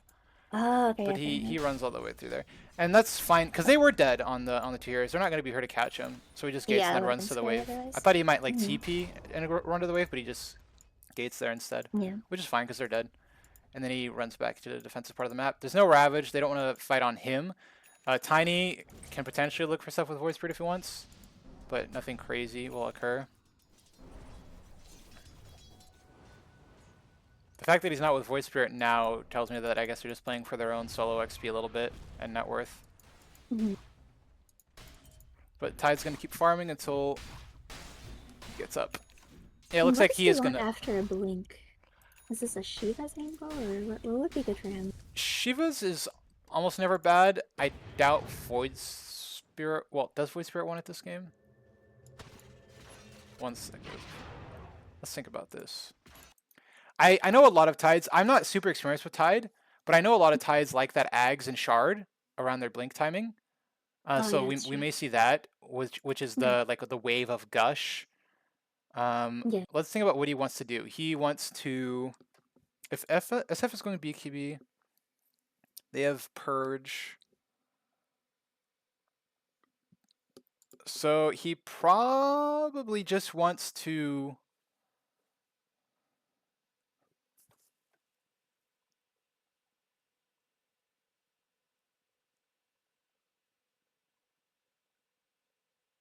I think he'll go for Nags, because he doesn't really need to like super peel for Shadow Fiend, because they have a lot of good CC, and SF is one of those heroes like with the Kaya Sange and the BKB, where a lot of his damage is like really safe and quick to go out.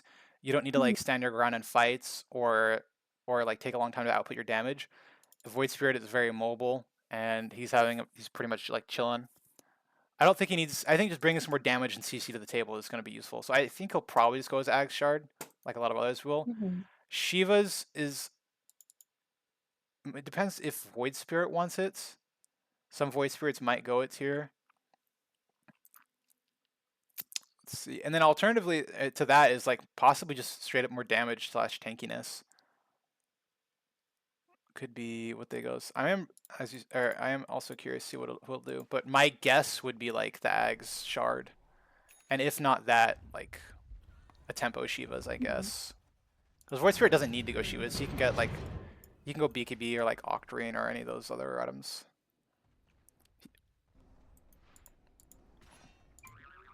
They've got options basically. They have options. I don't think there's just one item that's like end all be all. Because his SF is like a bit more self-sufficient this game. He doesn't need to like buy a Lotus or something for him.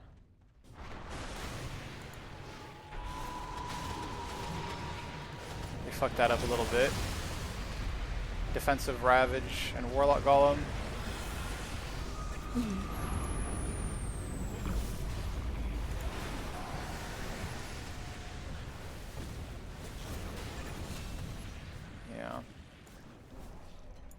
They messed up the combo on Bristle a little bit, and then from there it was sad. The SF, the toss combo was a little bit timed incorrectly. He wasn't right on top of him when the ult went off. I'm surprised they tried that blink so close to, or that play so close to Blink Dagger. My ears are fine, definitely. That hurt a little. I mean, I guess SF had his BKB, so they were just like, screw it. Let's see what happens.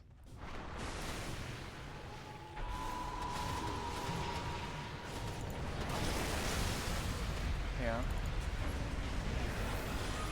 At that point, he's just in. He's just screwed. Not much they can do after they botch the initiation on Bristle. I wonder if it would have even, if they would have even gotten him, even if they got it directly on top of him. It looked pretty close, so maybe. But I do know they nerfed the center damage that this spell does a bit. Well, Ravage will be cooldown. I think maybe you have a guess about what he'll go do.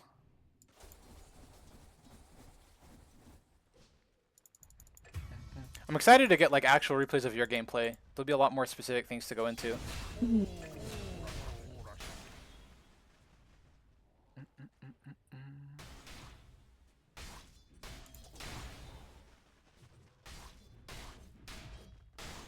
Let's learn together what he'll queue up for next.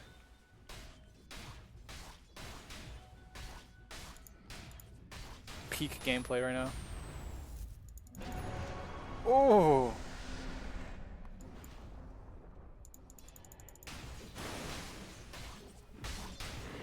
This is the nice thing too with the way they changed the camps and added all these extra ones, is offlane typically actually gets the offlane part of the map a lot of the time.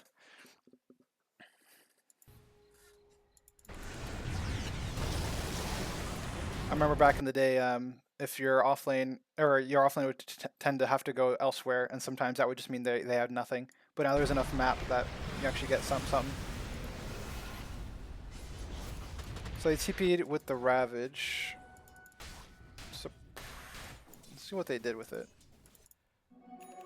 Why don't I see souls? This is bugged.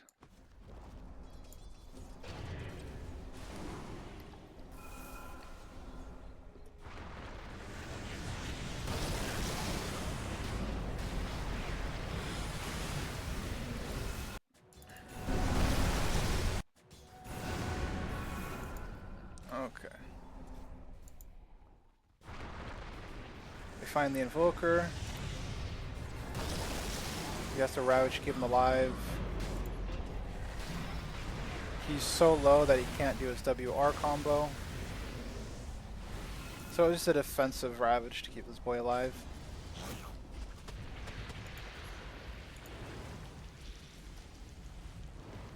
If Void Spirit was a bit heads up and he got the Aether Remnant done mid-air, like on his own hero, he actually would have been able to go for that kill a little better. Assuming it was up. But now they just have to chill, no Ravage.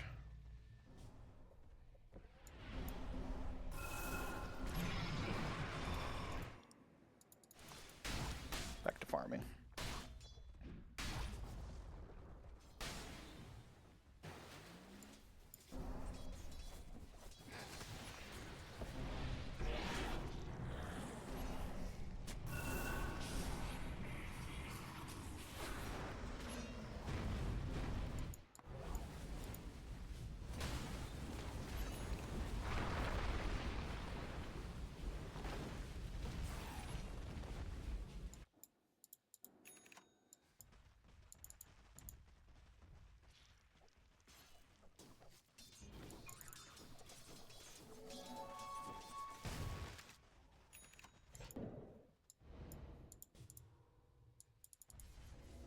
He had to go for the Shivas. That allows his Void Spirit to go also with Shivas. What in the world?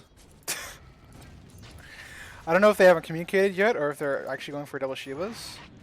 But I don't love that if they are.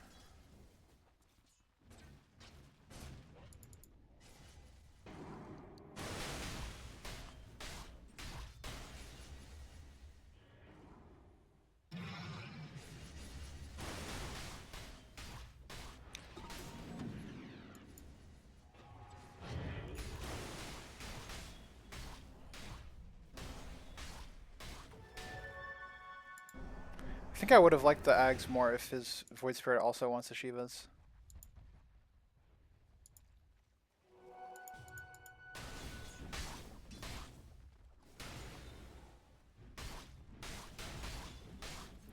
Because they could use a bit more damage.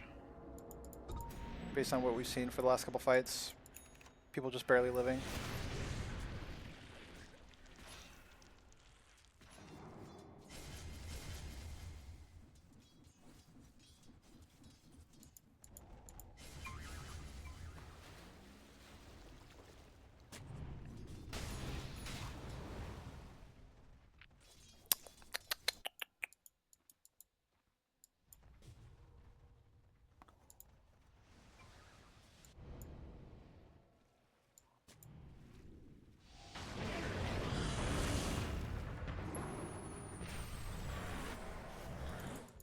big smoke here.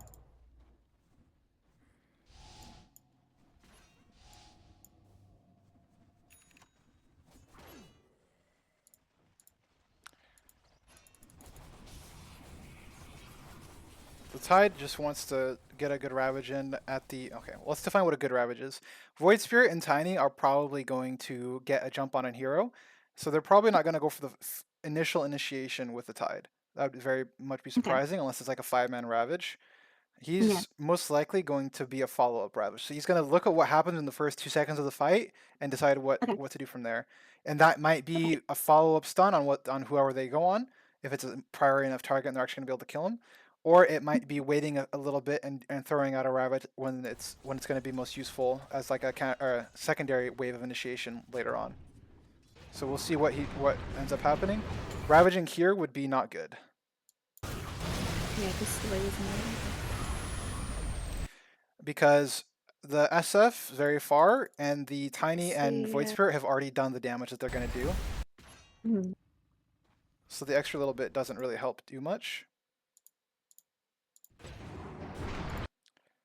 So like right here, it secures the Shadow Demon dying, but I think it's too expensive, because now they lose the fight from here. Yeah, definitely is. Like, they have to run away and probably die on at least one hero. Yeah. Tiny buys back. SF tries to get the combo.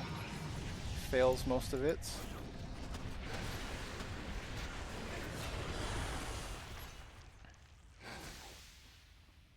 They even bought back. Let's go back a bit and look at what would have been a better decision. Yeah, I'm wondering about that. Because I also don't know, like, how to choose priority targets in fights in general. Mm-hmm. So I would say at this point, part of it is his teammates made a misplay. Because now Tiny is going to die, and committing Ravage feels wrong, but if he doesn't commit Ravage, like, it feels like it's nothing to do. He should have saved it, though. Yeah. If he'd kept playing, if he'd held it, and he'd had Ravage right here, they would have killed Invoker.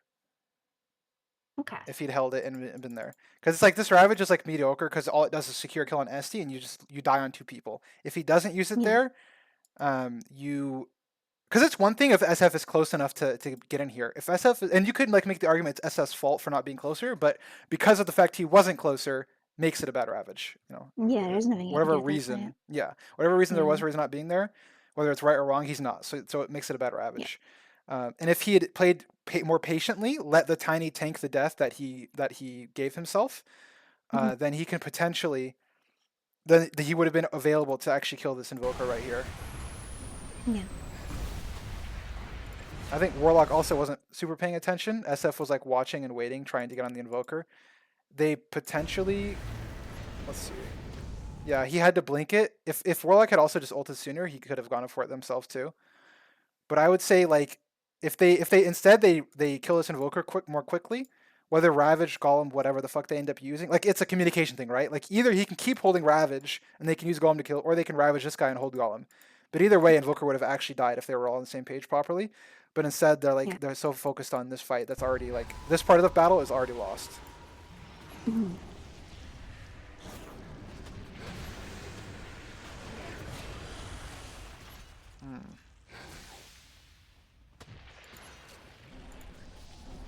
At this point, just chilling. They're like kind of looking still, which is weird. They should just get the fuck out. Yeah, they realize. So that was as you say, a bad Ravage. Mm-hmm.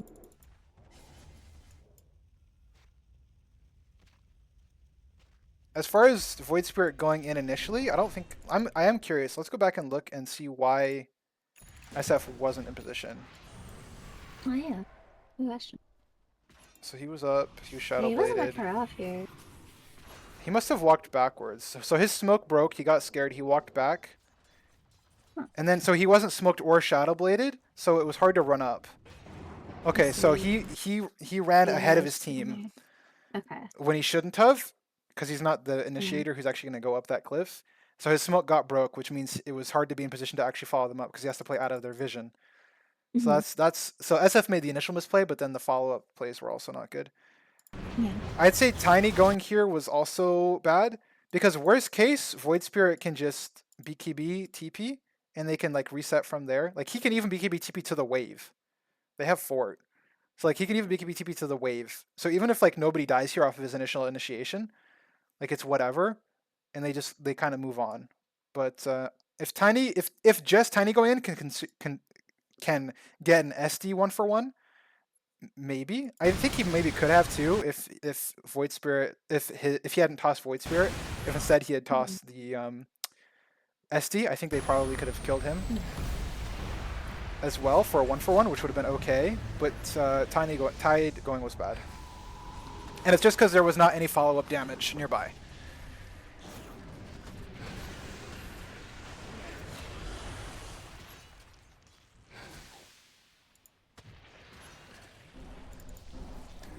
So we'll speed it up a little bit.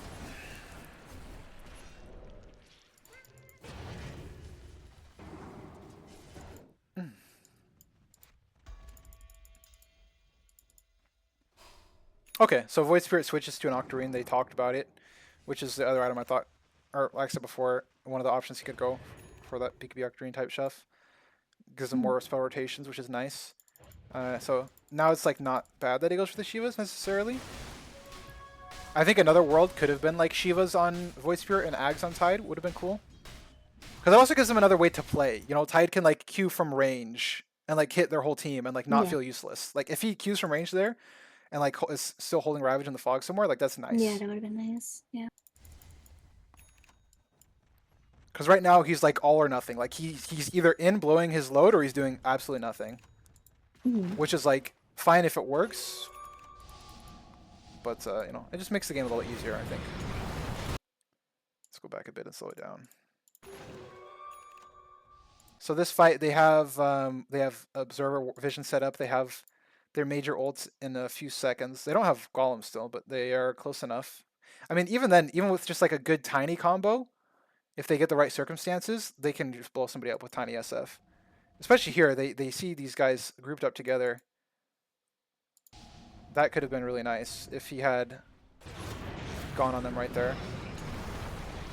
Good jump. So now they actually have the follow-up damage there. They did a little bit of a oopsie in terms of... Let's see. I feel like the Requiem was not the best.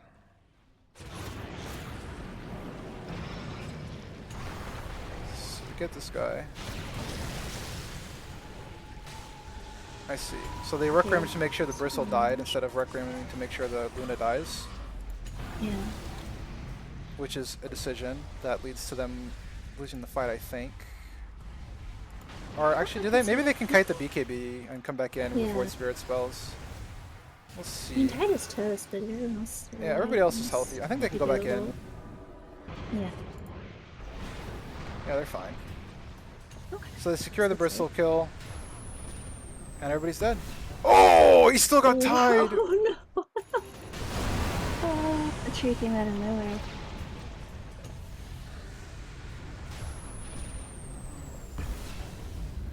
I think there was, there was a spot to. Oh, actually, maybe there wasn't. Maybe that tree was blocking him, like you said.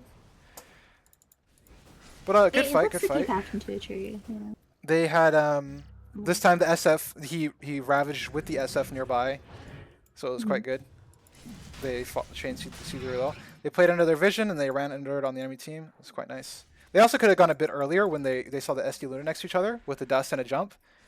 But maybe somebody was like not quite in position. I'm not sure exactly why they didn't go right then and there. Yeah. But they still had another opportunity shortly after, which is good.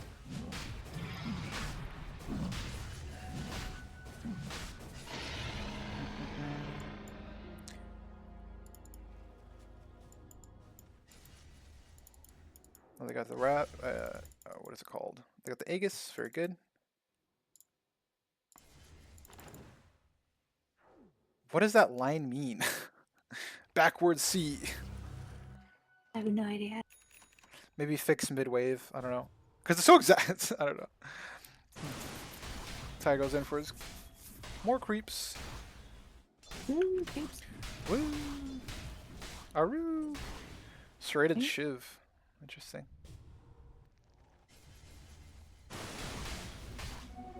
The recipe for Shivas is so expensive, dude. Yeah. Blubber. That is Oh, wow. inconvenient. -4 gush armor. That's crazy. That Ags is strong. Level 20 if you take all the talents. It's minus 10 armor and 60% slow. I guess the cooldown's a bit long. 12 seconds is not that long actually, but yeah. Okay, well they have all their spells. They have an Aegis. They love to fight. See what they can find. Don't find anything. Chill. Smoke. Radiant's waves are all messed up. They're bleeding waves to towers a lot, so we'll see if they can maybe find something.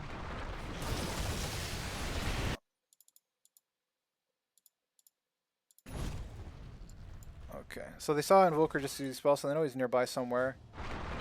Blind jump by Tide. Timing for that was unfortunate. SF didn't BKB, so he got tornadoed. Let's talk about this Ravage. I'd say it's... Let's figure this out. Oh, whoops. Speed it up, and then slow it down. So the information they have available to them is that they have these two heroes. They don't have an SD. So I think Tiny's play was more correct, because they don't know where SD is. Does he have a blink? No, he doesn't. He doesn't have an 8 lens. He was TPing in. So there's a world where SD like banishes off the Ravage, like he's just like spamming banish on the thing. So I think the play to toss back was correct, and the Ravage was incorrect, because it's like the more realistic way. Or maybe like ravaging it in a different position could have worked, maybe like mid toss. But instead, the Ravage only really gets to Jakiro, who gets all his spells off anyways.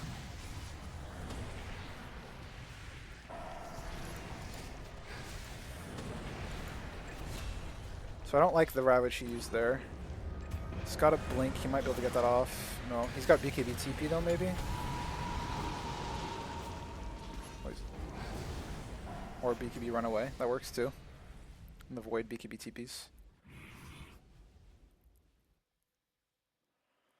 So that was a rough Ravage. Tiny's play was more, quote, secure. I think he just pinged SD. Like, why did you toss him? Because of SD, bro. I wonder if that was the conversation. That'd be pretty funny. Now he's hovering this Tide. What is my Tide doing, man? That's funny. But yeah, I would say the Ravage was off there simply because it didn't hit anything of value in a way that could be followed up on. Like the focus was on the Invoker. If he had positioned his, because I think if you Ravage at too bad of a spot, it interrupts the toss, and he's back closer to his team. But if you like blink, here, let me just go there and like show where he could have ravaged instead.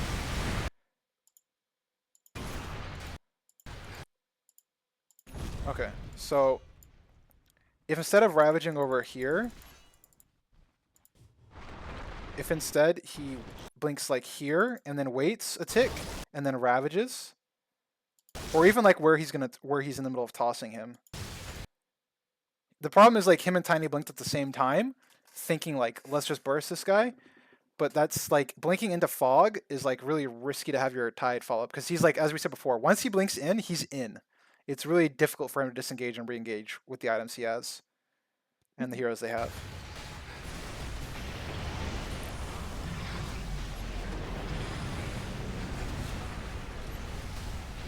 So I think that was one of those moments where you just let your Tiny hunt for something. If he had properly played on his Tiny's actual initiation and ravaged the Invoker who was mid-toss and was being tossed back, and he blinked in front of the Invoker, so that way like SD couldn't banish him, where he would presumably be. Because if you're Radiant running or Dire running at Radiant, you expect SD to be like somewhere around here. So if you blink Yeah. on the other side in between where the Invoker's going to be, and then Ravage while he's still in midair and can't press buttons, then like you get both of them, and there's nothing you can really do about it potentially. I mean, there is the other option where like he gets SD queued mid toss, but that's like he's got to be pretty quick, and that's if he's ready for it, like he's ready for it. But at least then you still know that you can react to that, right? Because like either he's like instantly banished like early in the toss and you don't ravage, or he's not ravaged, or he's not tossed by the time like he's on the decline of the parabola. I love maths, and is what did you even call that, the decline? Anyways, and then at that point you're like, okay, the ravage is safe to cast here, which is like a lot of decisions to make in the split second. But it's these moments like this where you're going back and looking at it that will like let you know when that similar situation comes up again what to do. And even then, now that ST has a blink plus Aether, it's can be pretty tough because he can like, depending on how it looks, he can even blink past it. But if they have the burst timing down well enough, and the repositioning down well enough, it's still possible to like screw him up. And even then, if like the ST has to like blink past the Ravage into the middle of the fight to get the banish off, he's getting the banish off on somebody who's probably already chipped like half at least HP, and then also ST is now in the middle of your team with banish cooldown. So like there's the trade of like he'll probably be finished to SF Silver Edge and then whatnot too. Also, SF didn't BKB to finish off that Invoker. He might have died, but that's neither here nor there at this point.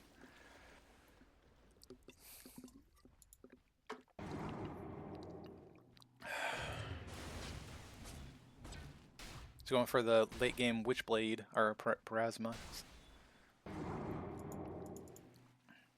It's really nice on these low cooldown heroes. You don't get it on Void Spirit early for the most part, but I can imagine why he's doing it now. The alternative to that I haven't seen much is like you are a universal hero, so sometimes people might go some sort of like pseudo right click build, but when you have this Invoker who's presumably going dataless, it could be nice to get a bit more magic damage going. SF helping him out a little bit there, Krappa.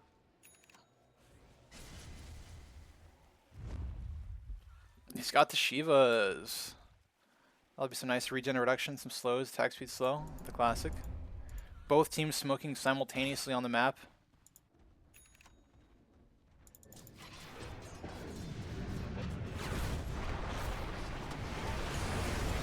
Let's go back a bit and then slow this fight down. So again, Tide's job is going to be the same as it always was. Just set up his SF and his team. Just a good counter initiation is all he really needs. Another great toss. I would... Okay. It's currently BKB, I think. It's raised. They still have Ravage this time. He's playing next to his SF, which is good. Void Spirit ends up dying. Let's see if a Ravage could have saved the Void Spirit. No, he was dead.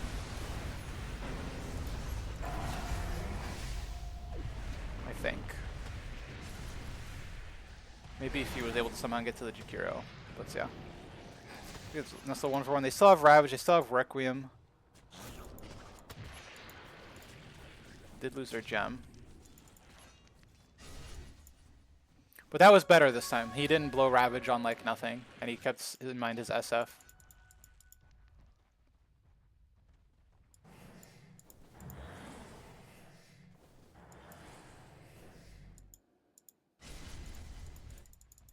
Hex. This is pretty standard. At this point, I think it's probably too late for an Ags. You probably want to go Hex Refresher at this point.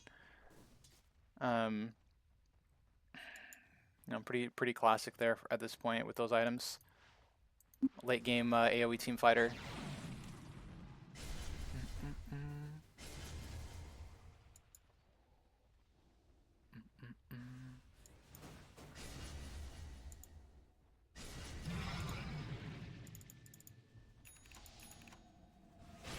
Alright, switches. I was gonna say, yeah. I do like this decision a bit better. The Refresher instead of the Hex. The reason I don't love the Hex as much is just because of the SD. The disruption makes like single targeting a little spooky. If they didn't have that, I would say like for sure I like the Hex a bit more. I mean, even then it's still like could go either way, but SD makes it like worse, I think. like clearly.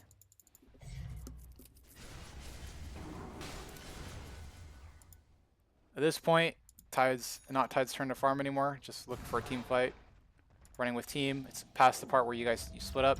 And Void Spirit can't do it either anymore now that there's a Hex on Invoker. He actually will just die. They're just looking for various smokes. Looks like they're going to find each other here. They see Bristleback. They have the Silver Edge. Tiny should probably follow up. Doesn't get the toss off. Oh no. They fucking lost.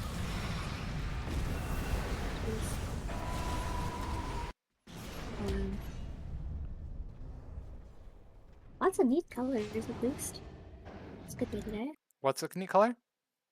With the explosions over the SF after he dies. Oh, yeah. It's all good.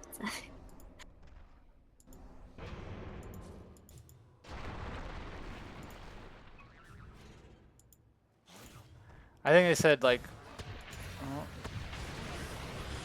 there's the bench I have to be scared of. Oh my goodness. That's just unfortunate. There's not really much you can do on Tide either at this point.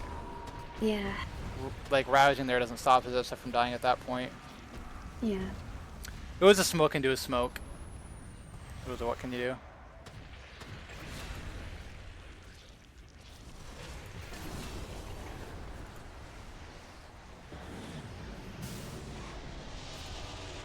You're giving fed a flower, I think. Flowers are also like really underused in low MMR games. Yeah, for sure. I mean, I would say the beneficial is he didn't blink and blow his load unnecessarily.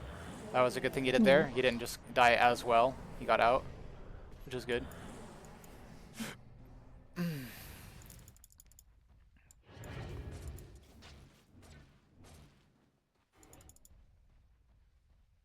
Did Liquid lose? It's looking like Liquid lost the series, which is sad. I mean, I don't necessarily have any skin in the game, but I've just watched Liquid longer. Yeah. Watson is a good carry, though. Yeah. He's good. He's good.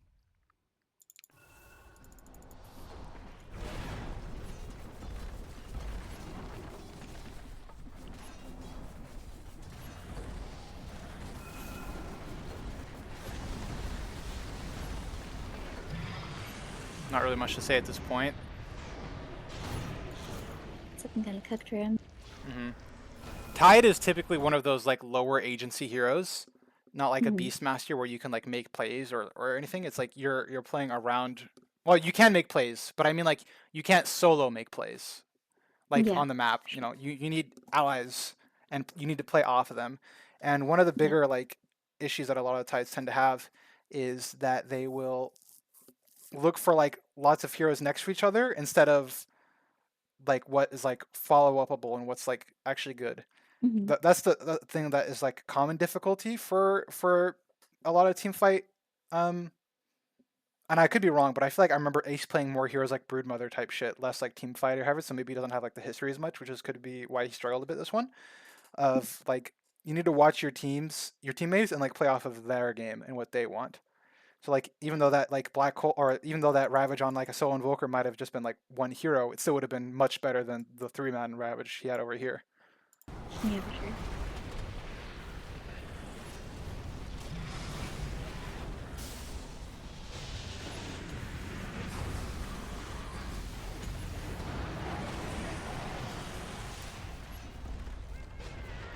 Oh. I was thinking about that. The emote or the taunt and the Luna. What about it? I've just been noticing it throughout the entire game as well. Yeah, that's fun. So now SF's alive. They're all alive. They're looking to get on this Luna. Little root. That's It's honestly a good thing. He tried to cancel it. Oh. This is again. I mean, it's not the worst because the Void is here. Though, you know, there's an Aegis. And Aegis hexed. Yeah, this is just I see lost. there's a lot of follow-up there, yeah. was unfortunate. Oh, almost enough crits. Because also it like forces SF to go in there too. I mean, they were just kind of screwed though at that point. Like there's an Aegis Luna refresher, like with BKB. Everybody has BKBs. There's a Hex. It's just at this point it's pretty much just cooked, as the kids would say.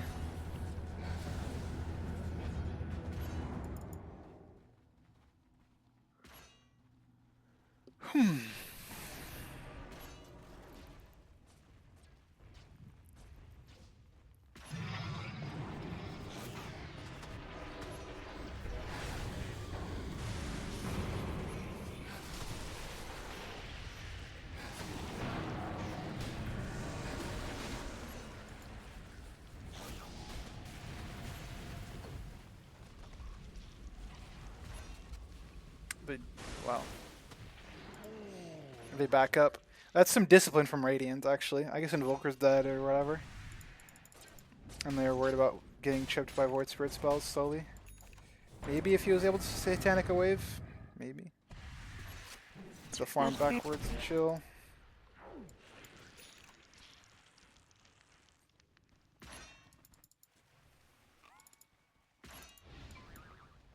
Ten souls, SF, feels bad. Nice such cases. And this is where the optimal play is a rapier. No, I'm just kidding. Oh god. Surely there's nothing that can be done here at this point. It's pretty rough. I mean, now that there's no Aegis Luna, it makes things a little easier. Where there's like a world. It's really up to the SD. If SD plays properly and the right person is in front, it's still next to impossible, I'd say, for them to win a team fight. Because all it takes is like a good bubble to interrupt their go, and it's like everything's fucked. Because at this point, they have to catch a hero, they have to burst a hero. Their draft can't really do much else. In like a team fight that's like not. It's either has to be like they either have to start with a burst or like be able to take a slow fight with Void Spirit Tiny, which is like a pretty slow fight at this point where there's like Satanics and like BKBs and everything. It's hard to take that kind of fight, especially because it can just like reset. But you pretty much are playing for a burst.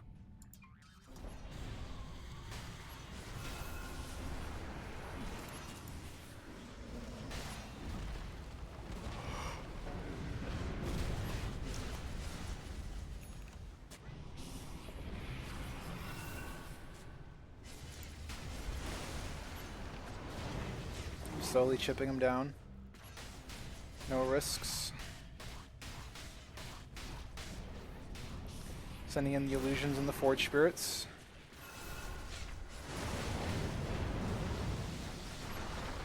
Oh.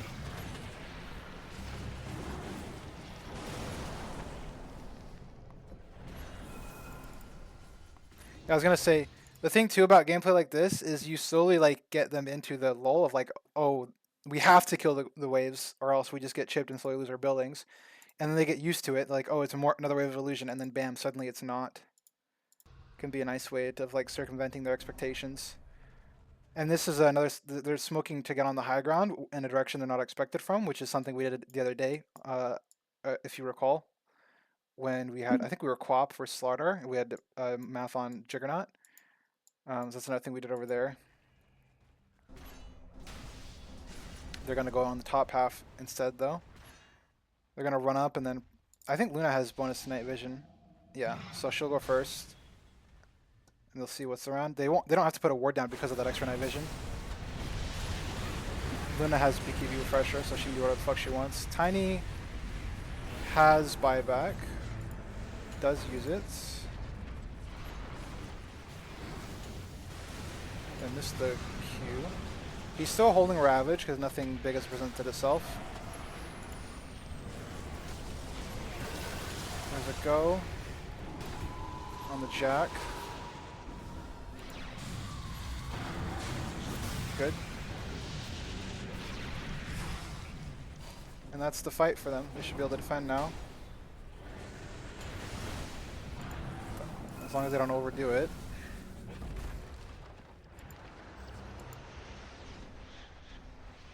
Okay, they did use their tier 4s, and they did use a tiny buyback. I'd say Radiant is chill with that. They got every outer building. And Roche is going to be up shortly. By then they'll have their... Not right away, but they can posture near it if they feel unsafe doing it straight up without BKBs. I'd say Luna even potentially might want to just do a refresher now instead of an Axe. It's really powerful being able to do that blink thing she just did in the middle of their team when they initiate on somebody else. It's a very powerful tool, but it's only something you can really do with refresher.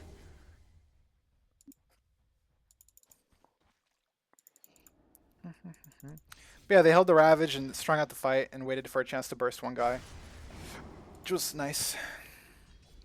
Up until then, it's just the chaos that Tiny and Void Spirit can make. They can't feel rushed for it.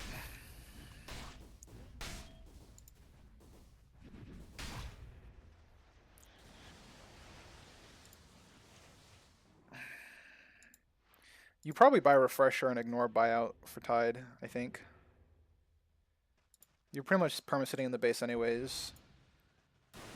I think it's a risk you should take.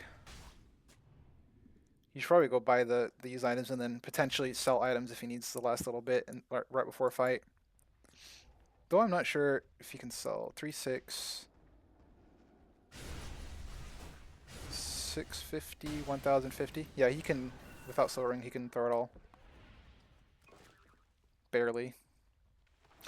Oh, he switched to Crimson Guard. That's a wild one. And back to Refresher. Okay. I was going to say, I don't like Crimson Guard.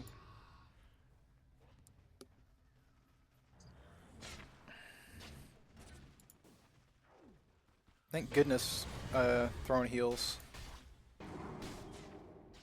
Void Spirit going for a Rapier. Oh, he bought the recipe first. That is wrong.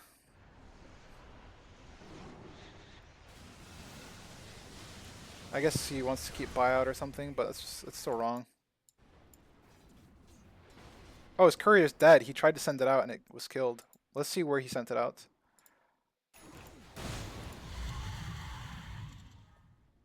Okay, let's see. Oh, okay. This was really bad by him. This was extremely bad by him. In this situation where you're locked in your base like this, there's one of two options you have. You either run it all the way up and then down like this to their thing, or if you really want to try to go to yours, you need to do along the edge of the map off screen and then over really quickly and then back. This was game losing. What he did with his courier, because now he needs to smoke all the way to there if they have one even, which they might, and even then that's like a really expensive. Now they won't have a refresher for 2 minutes, if ever. So that was pretty game losing by him. The belated switch to fucking Crimson Guard after already buying the refresher orb recipe. Yikes.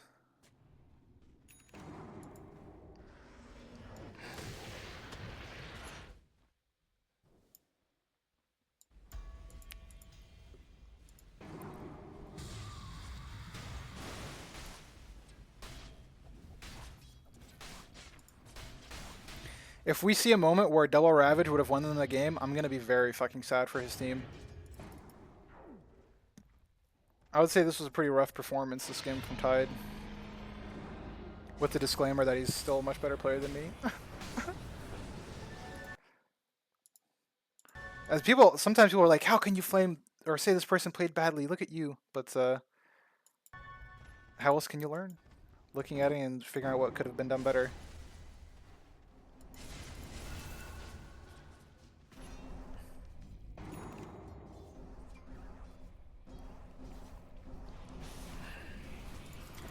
So now they probably want to look for a burst on a support like they did the Cure now. They're not realistically going to get the Luna or the Invoker, because the Invoker is probably only going to show himself when they're actually bursting something. And Luna's not burstable with an Aegis. Oh, whoops. I didn't mean to press that one. And he does have a Refresher Shard in his backpack. Who needs to buy one when you're just going to keep having rushes, actually? True. They smoke to the high ground again. Dire in a very defensive position, but not quite defensive enough. They jump right on him, SF, and the game's over. You try to toss him back, even if he buys out though. Now he's got, like, their base is invaded and they got the people where they need him. Like Tide's probably gonna die, which he has buyback, but yikes. Nothing stops Radiant from just chipping at him away, or even just waiting the 50 seconds and just doing it again. Yeah, they can just do it all again. If they manage to catch SF again, it's very rough. Tide not buying out though, which is good. I wish you could use your allies' couriers to buy things. It'd be nice. Oh, the fucking couriers in motion. Yeah. Void Spirit did it properly, the courier movements.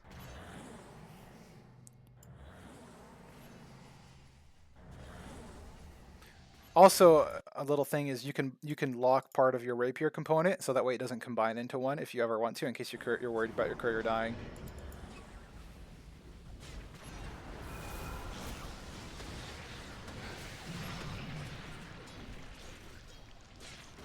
I wonder if he wants the AD or the mad dash. Oh, fucked up the combo. I'm gonna use one BKB again. Void Spirit is dead. He's got buyout but no rapier. Yeah, and that's this game. He's got the Ravage, but oh, dead.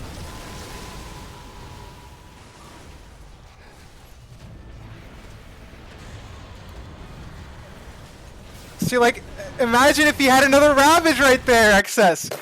Imagine if he had another Ravage there. Imagine. Oh, they might have been. I think they could have been able to kill her. Ay ay ay. I mean, that being said, she does have buyback bots probably, so they probably still lose. Maybe, potentially. I don't know. Okay. Any questions about that game or anything in general? No, not at all. Oakley dokley.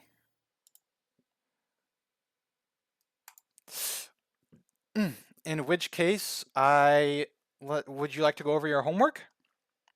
Oh God. Yes. All right. What's my homework? Okay, we're gonna keep it light for today, especially because we didn't go over any of your own personal replays. So I still, I mean, I've played with you, so I have somewhat of an idea, but I want to like, yeah, that too. Well, I mean, I also don't expect you to do any of this tonight, but and so far as like we'll be able to look at your replays tonight, yeah, or from tonight, yes, that'll be good. But yeah, it'll be a bit light tonight. This is the list for now of things. I know there's like there's a bit of text there, but it's like it's a couple little small things, and you already answered the questionnaire, so you can already check that one out. I wrote this earlier. And whatever ones I know, like for example, with your work thing happening, there might not be any times for random games, which I get. But if you can try to find some, that'll be good. This is just like to prompt thinking about it, and if it's possible for you. Okay. Another thing too is I'm here when I coach somebody, I see my role as to help inform them and correct like what could change, and then also to motivate and like remind them to like do stuff like a personal trainer type shit. Where like, yes, a lot of people could like do the research and do the time and stuff themselves, but I'm here the guy who's like driving them towards actually doing it, making them think about it. Obviously, I'm not gonna like slap your hands with a ruler if you don't do something, but I'm gonna definitely be encouraging to do it. But if I'm ever too encouraging or anything like that, feel free. Or if something's not working for you, feel free to let me know. But those are the TLDR of things. Now that I have your preferred role order, I will also send over some heroes to focus on for 3, and then the sup roles, and then blah blah blah blah blah. I'll do like yeah.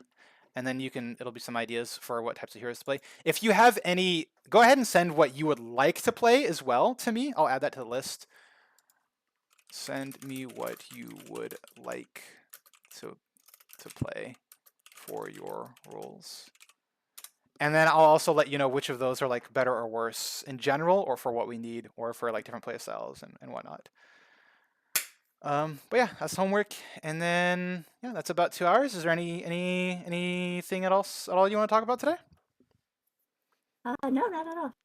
All right, sounds good. Well, then I'm looking forward to seeing you again in an hour and a half when we play our matches. Have a good one for now.